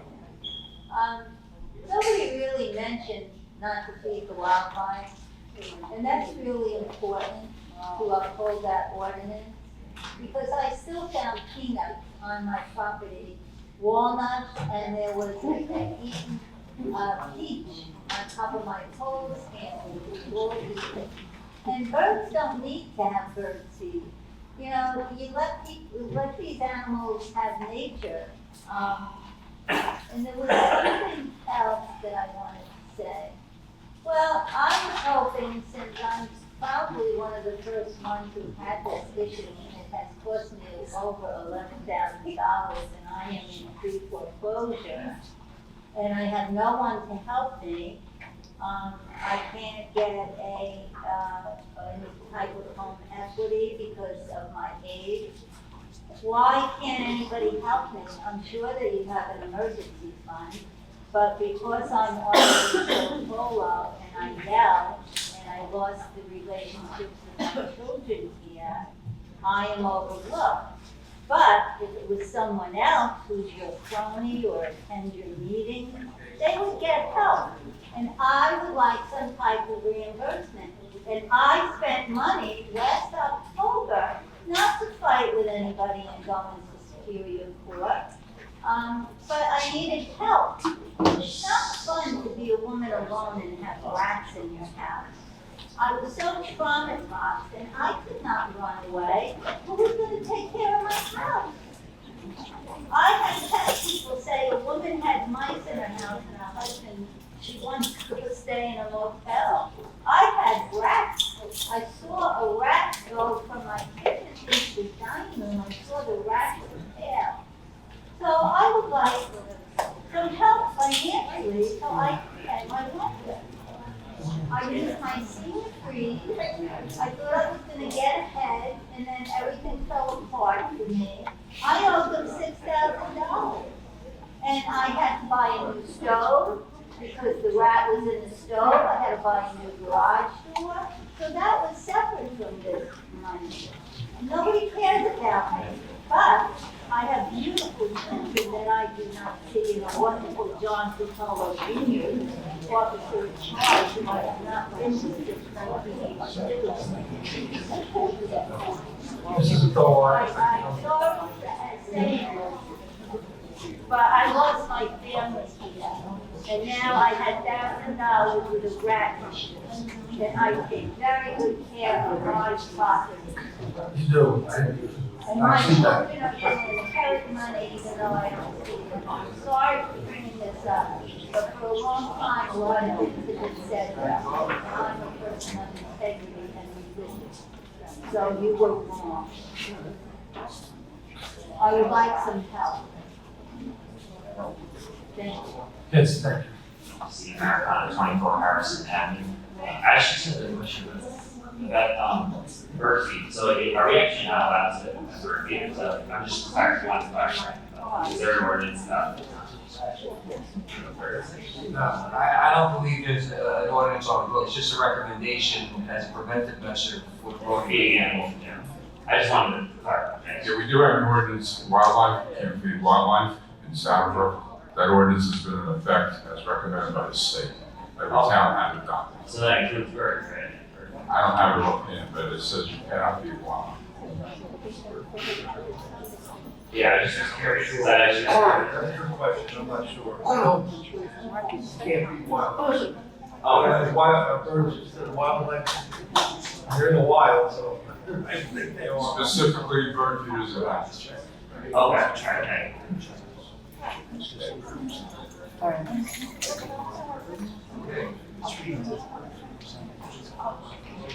Motion to close. Motion. All in favor? Aye. Meeting is now closed on the, red issues.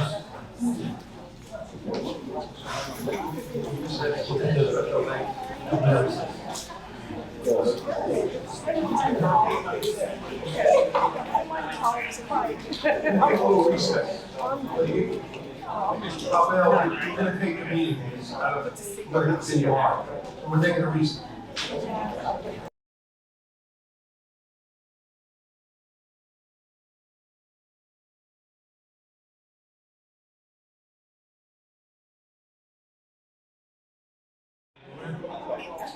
Councilman Saluka?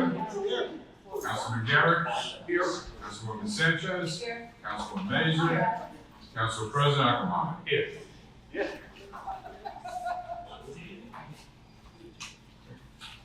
Meeting is now open to the public. Anyone wishing to speak? Seeing no one, motion to close. Second. All in favor? Aye. Mayor? Yeah, I just got home last night from California, so I'm still jet lagged. But Jimmy, why don't you talk about the capital improvements? Yeah, so I handed out the capital project list we want to introduce for this year.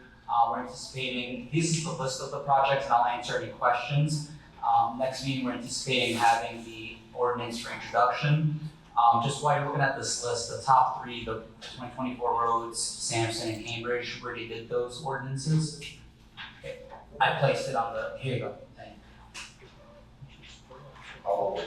Yeah, I just placed it on top. Yeah, no worries.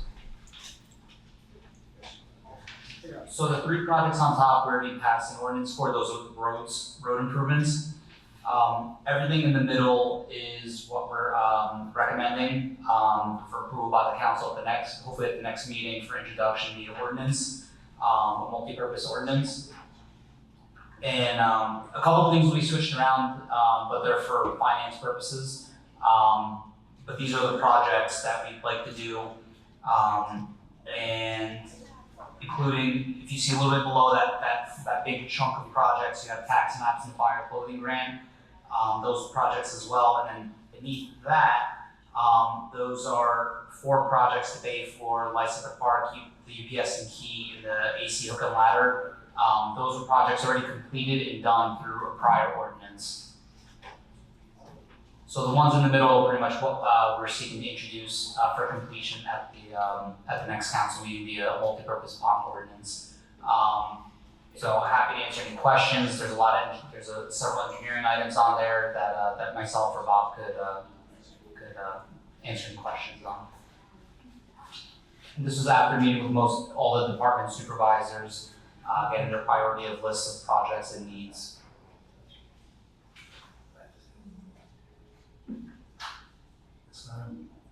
Jimmy, did you want to give one in everybody's packet?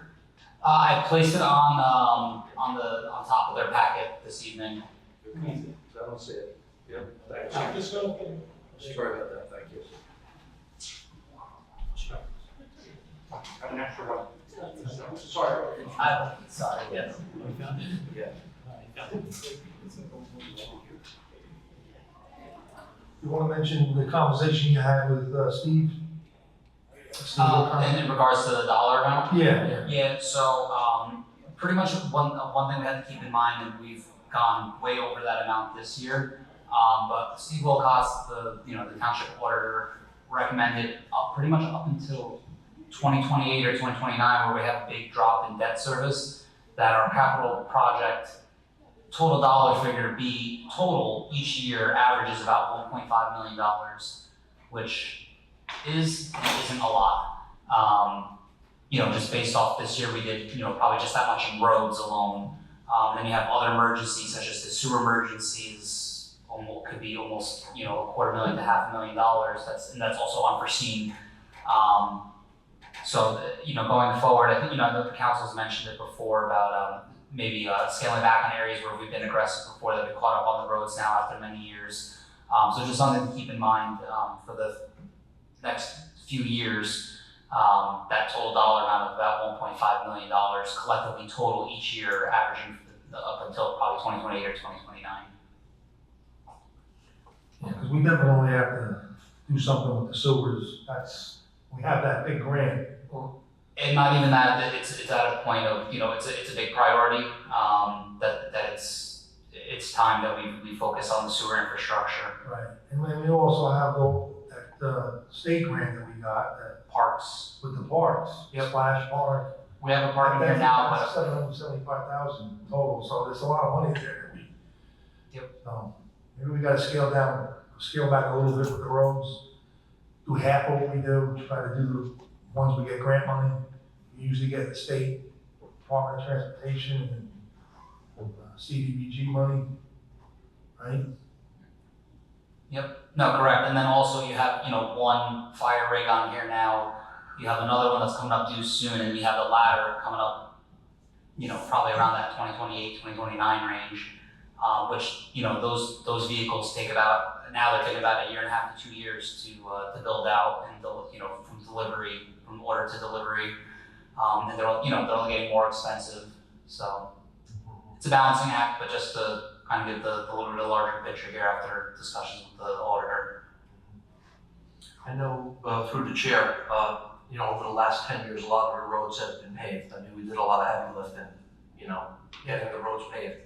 So, we probably could cut back a little bit there. And the county roads that need to get done should be getting done in the spring. Right. Glen Avenue, that section. Yes. Still bad by the railroad tracks. Right. I think this is South River Road. Mayor, is there any chance of getting the Midland Avenue area from the tracks to Peely, which is where I travel every day, so I'm well, they're supposed to do that. It is on the docket. Yeah. It's there.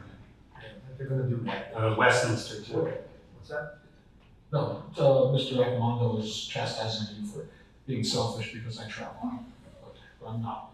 But doing it for the benefit of the town. To Dave's point, we really have done, all the really bad local streets that are done now, I think we. To have the traveled roads are easy to get done. I should count them, I should go back and count them. It's gotta be close to 100 roads. Well, we've been doing it seems like 5 to 7 roads a year. Yeah. And some of them are very hard, so if we want to do roads, maybe when we go on the list, Bob, you have a list, like we prioritize. Yeah, I have a map. But didn't you have a prioritization list of which ones were in the Yeah, every year I give the list with the estimate, but the other thing to think about too is PSE&G is in town, they're gonna pave roads. Right. But maybe Also. maybe because of the money situation, perhaps we could do as many roads or just slightly less roads, but make them the smaller roads. You know, the 1 to 2 block roads instead of like a Cambridge, which is 10 blocks or 12 blocks. The other thing you can think about, Flora Lane is a road we put in for DOT funding. Maybe you phase it, maybe you do half under DOT money next year and do half under DOT money the following year. Right. And a lot of the people that now that ask about them, oh, when's my road getting done?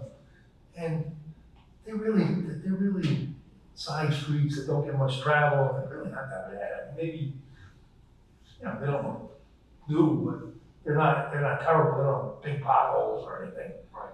So, And they're not traveled on. no, You might be able to go back to them and tell them that if they open the road, then they'll have grants.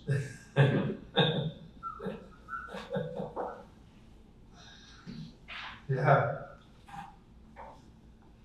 Look, you know, getting back to that, and this is the only thing I want to say, talk about this so much, but you know, the one person that said, really, there's nothing different.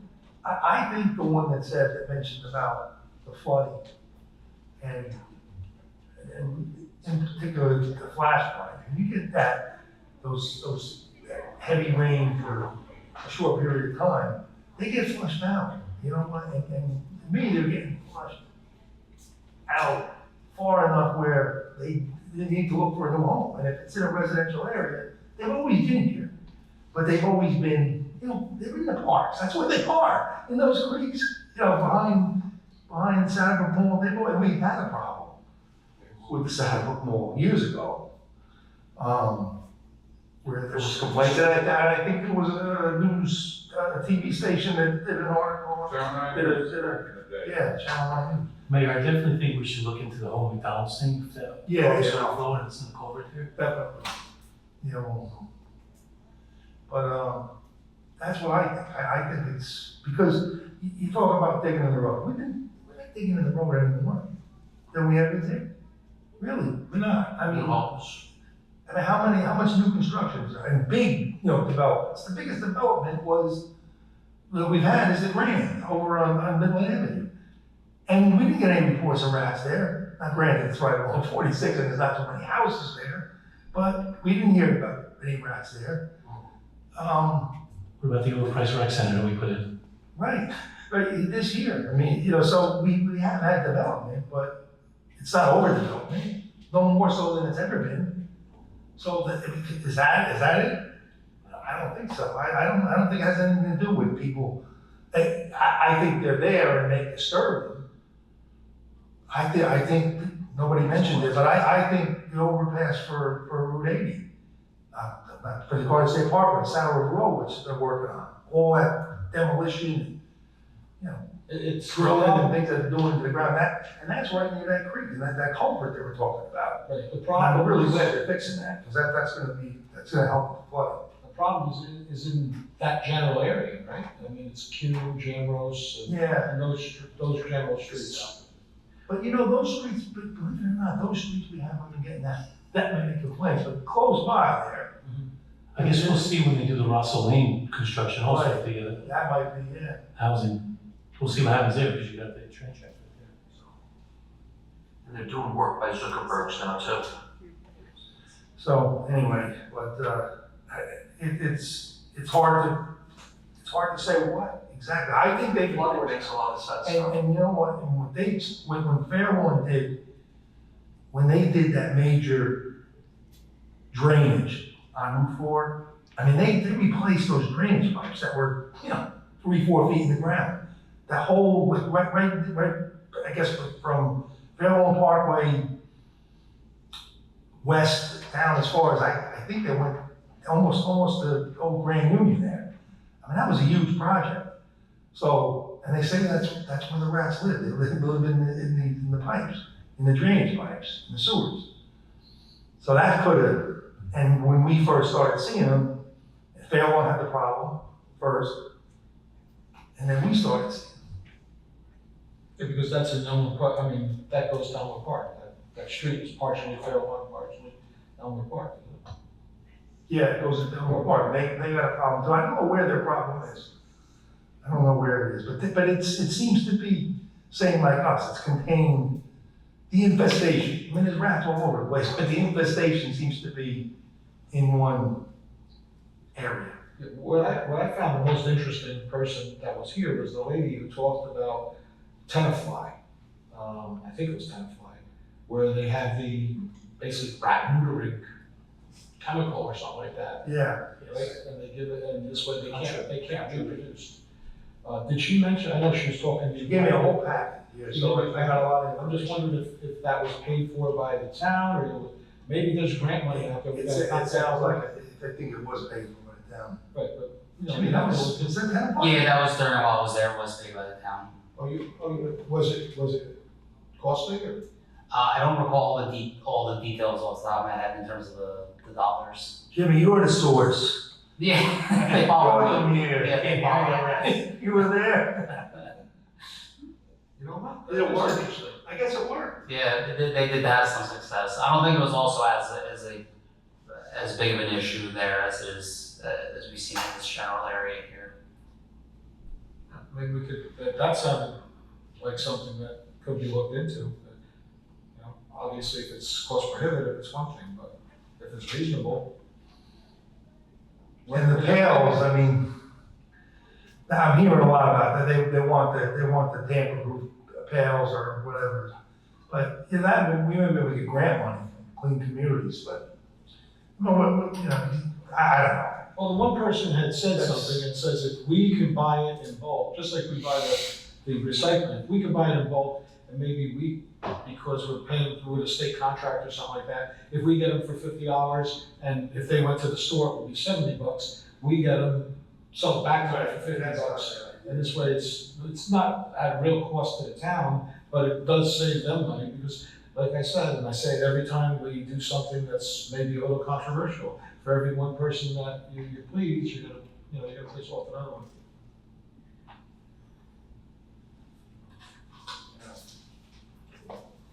I'm surprised they didn't talk more about garbage pickup. I think they were going to get into that. And how they break the pails. I mean, I get those complaints all the time. Or they didn't place the pail back between the sidewalk and the curb, or they threw it.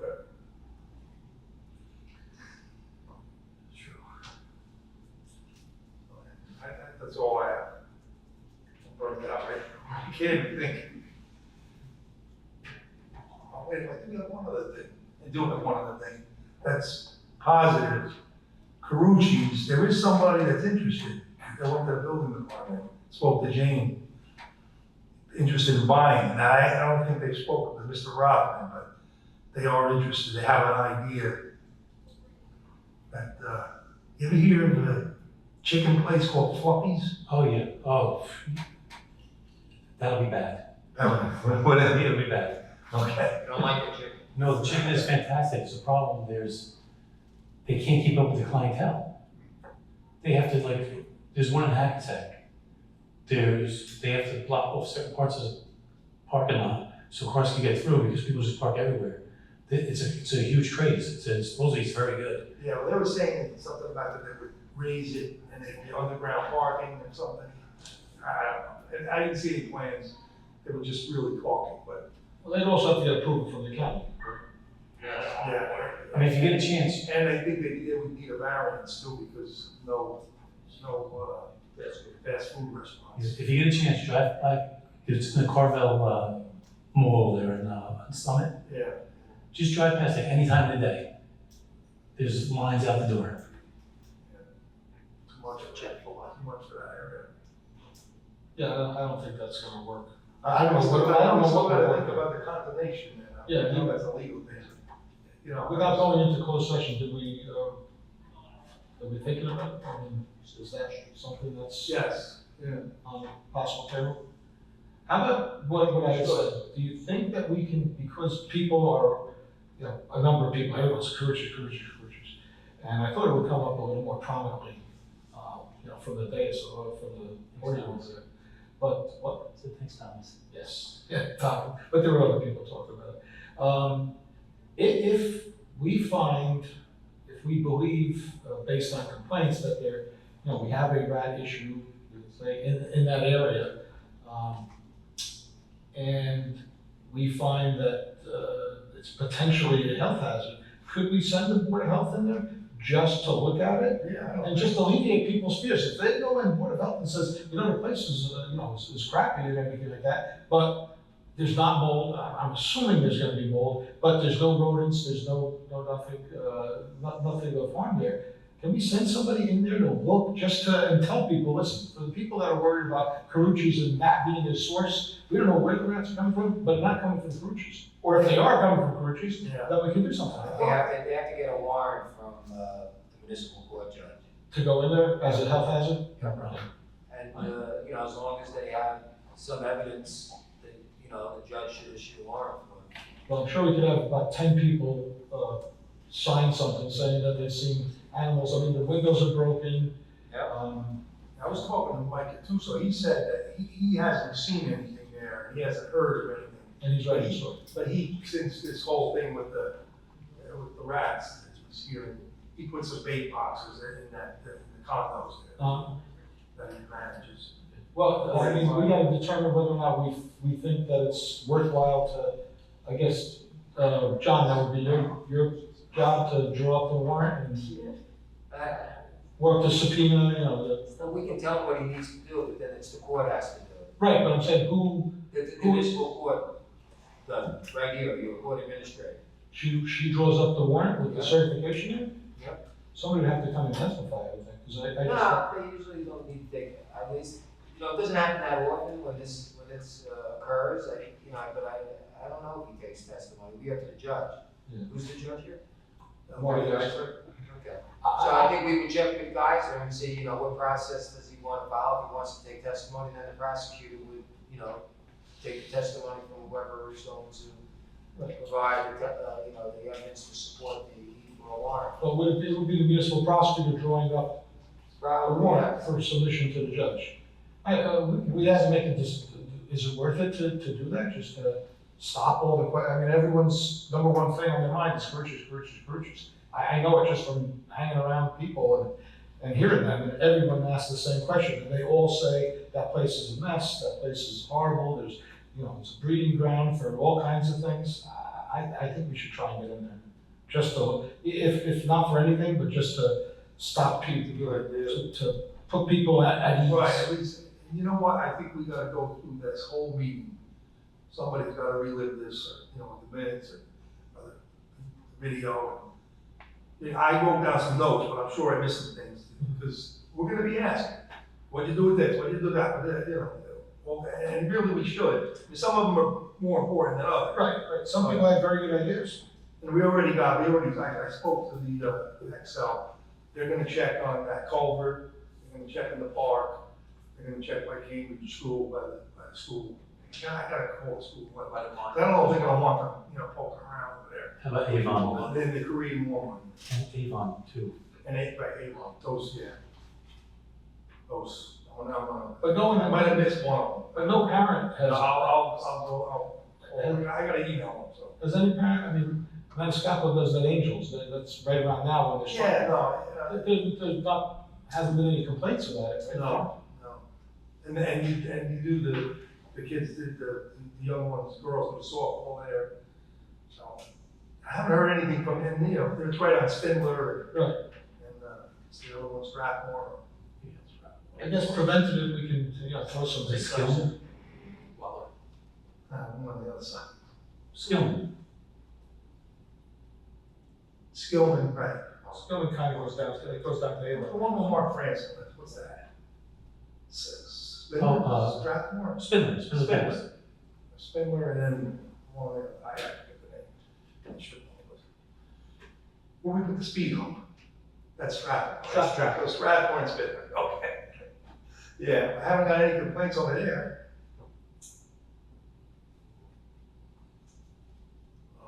But then again, you know, we should check because we know they're at other locations. And just because we're not getting complaints doesn't mean that they're not there. Like I said, we could be, if it doesn't sound like it's cost prohibitive to put a couple of traps over there, or, you know, bait traps over there. And then they gotta be tamper proof because you got kids there, but they haven't, so you can't get in there and you can't eat the bait. I just, you know what, I went out and I bought a couple myself. Just, Yeah, I was what not gonna have it. Tommy was saying it's reasonable. I mean, he doesn't live far from there. And, you know, I get it. And what's the town doing? So we should definitely check it out. And maybe put a couple of, you know, the safeguarded traps. Yeah, are these guys, are they like not on the payroll, but they're They do. the official exterminator? Yeah, that's what we use, yeah. They come periodically to here to spray all the town properties. I don't know what school uses.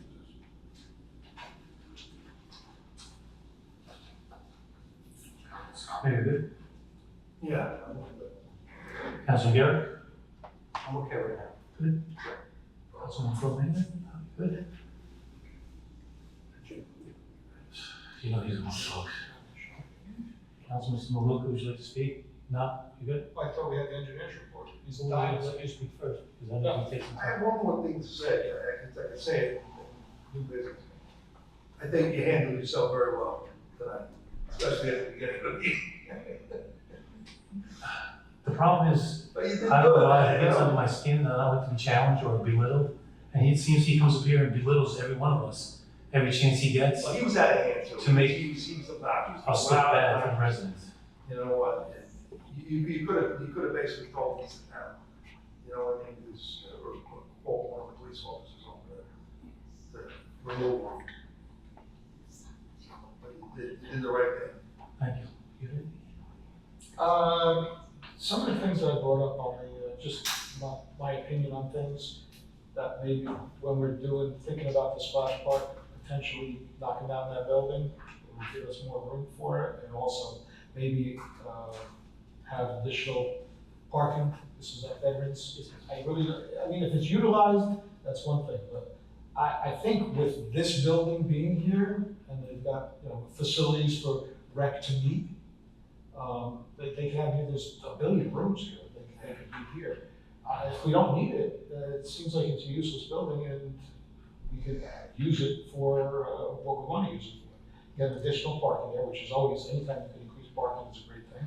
And also, you know, we don't have to jam something into a spot. We've got a spot there for it. So, It's really, you're right, it's not necessary. The only thing it's used for is storage.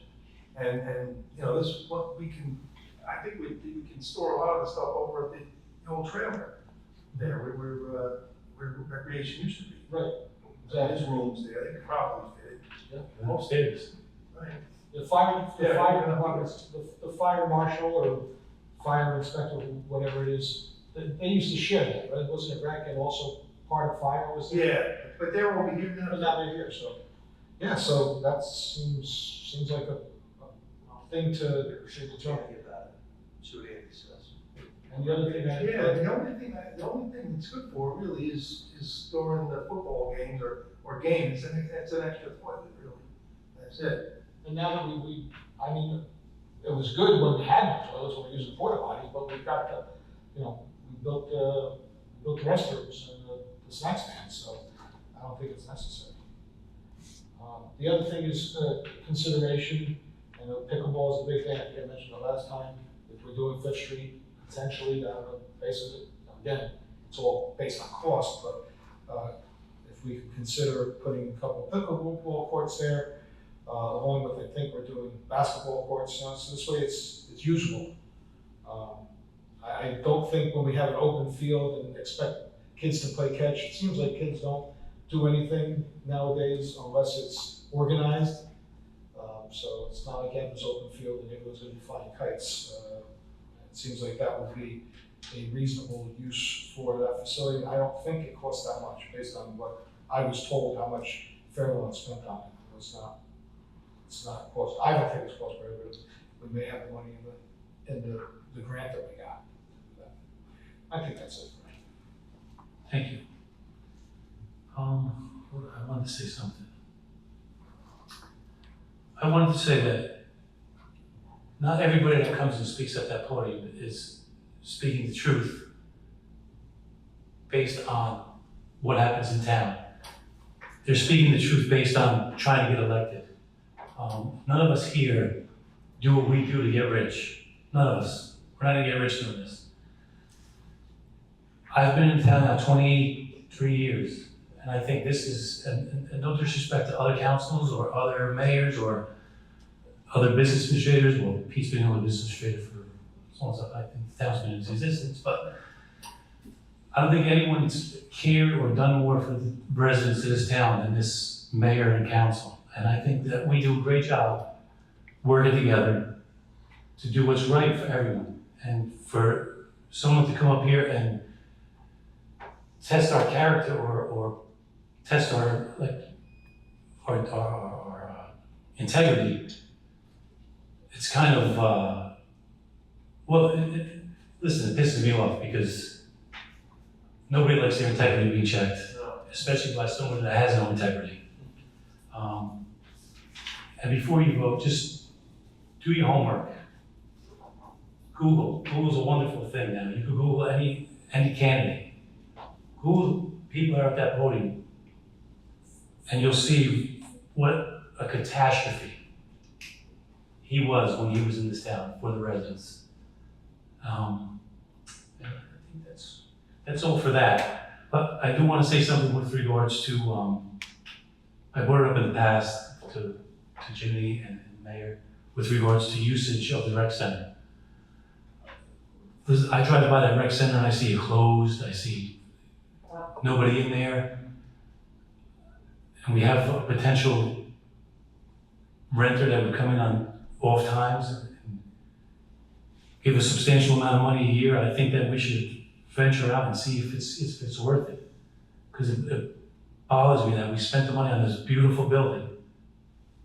And I think it could be utilized a lot more than it is. No, nothing against anybody else, I just think we could utilize it more and bring in more revenue for the town to ease the naysayers that said this is a waste of money, because it wasn't a waste of money. This was probably the best thing that's ever happened in Southwark in I don't know, 50, 60 years, Pete, right? Probably? 300. 300? Okay. And that's all I have to say on that. And I just wanted to thank everybody for doing the job you do. You too, Council, you're a great asset to this team. So thank you. Right, you did. You chimed in at the right times. Yeah, you got the right terms where, we don't. So that's, what else we got?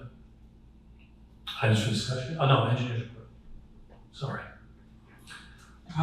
So this year's road program, there's two contracts. We've met with both contractors. The main one, which is the road program, AGM, they're going to start next week. I'm supposed to call me tomorrow with a day. It could be as soon as Monday. My question is, do we want to talk to them about putting out some bait stations? I grabbed the guy's card, so maybe we try and take a little bit of a proaction, and have our contractors put out bait stations while they're, in the areas where they're working. Two of the roads that are on this program are Elm and Ash. The gas company has come back and told us they want to do gas main replacement in that whole northern section of town, including Elm and Ash. So we're going to coordinate the work with them, but it could push off paving of those two roads until the spring. So I just want to throw that out there right now. No reason why the rest of the roads shouldn't get done this year. The other road is Sampson Street. We met with the contractor earlier this week. He's planning on doing that. That's a quick job. He's planning on doing it early to mid-October. If I could add just one item to that, it was brought up during that pre-con meeting about the condo complex at the end of Sampson.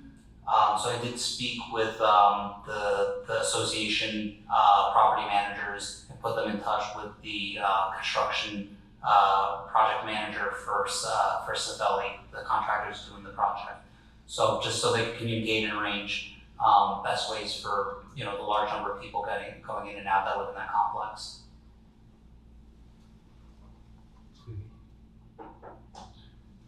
The last thing I wanted to bring up was Alberta Drive, that last year's DOT road that we did all the concrete work.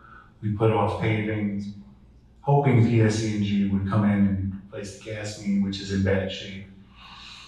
They've told us that that's probably a 2026 job.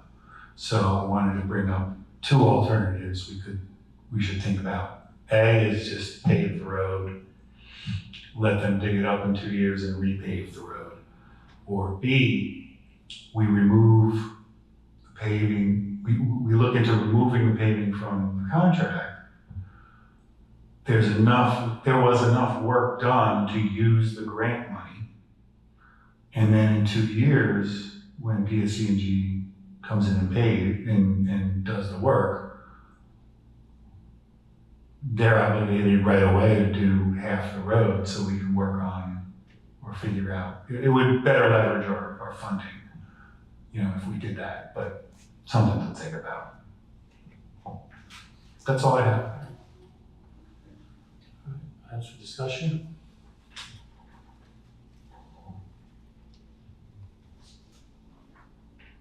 With the township attorney, give it a brief synopsis of the meeting we had. Sure. A committee meeting was held regarding the municipal property that's been designated as an area in need of rehabilitation. And the committee gave some guidance to the planner to basically create a plan that is consistent with the neighborhood and the surrounding properties, and that would hopefully attract the developer and to further enhance the whole Market Street corridor. So he received the guidance from the committee, and now he's going to come forward with a plan. We will then, when that plan is completed, we'll then put it out to the advertise it essentially and see what developers wish to come forward and redevelop the property with the understanding that they have to pay the municipality for purchasing the property that we own. And that's it. Thank you. While you're talking, do we have anything for closed or? No. Okay. Full business. I just have a question. The cannabis stores, do we know if anybody's gonna be opening up anytime soon? Because we haven't had a meeting with the. What's that? Need a candidate on cannabis. Guess we should maybe get it done. Yeah. I'll get in touch with them again. Is there really what's going on, but anyway. Do we want to have a committee meeting prior to the next meeting? Yeah, that'd be good. Okay. Be a good idea. Okay, I'll get in touch with them and get an update. Okay, thank you. And the other thing was Caldwell Ave, Andrew, the speed study, do we have to do a speed study here? I keep getting, Caldwell? I don't believe we did one on Caldwell, but somebody keeps asking me about a speed hump on Caldwell. I don't know if it's something that, not Caldwell, where is it? Claremont. Claremont, we did one. We did one in Claremont, for sure. I don't think we did a call. I think the average speed on the, let's see, that would be the western end was 26, and the average speed on the eastern end was 25 or 24. We already have a speed sign there, and I think that we came to the conclusion that vast majority of the people are within the speed limit. So I don't think gonna act on that in terms of speed. Okay, so Claremont is, Claremont was done, two sections, one up closer to Westminster, one closer to the diner. okay. So I could get back to the individual and just let them know. Thank you. New business. Nobody? Motion to adjourn. Oh, I got something to say. With your permission, sir. I do, sir. I want to apologize for misspeaking before when I said to contact Nellie Poe, who is our congressional representative. Half jokingly, I said that. However, Ms. Poe is not elected, and she is running against, and I'm not following the politics that closely in terms of the congressional election, so it's Billy Pembrey. I've met him, he's certainly qualified and a good man, I enjoyed speaking with him. So it was definitely no offense to Mr. Pembrey, and I wish him well in the election.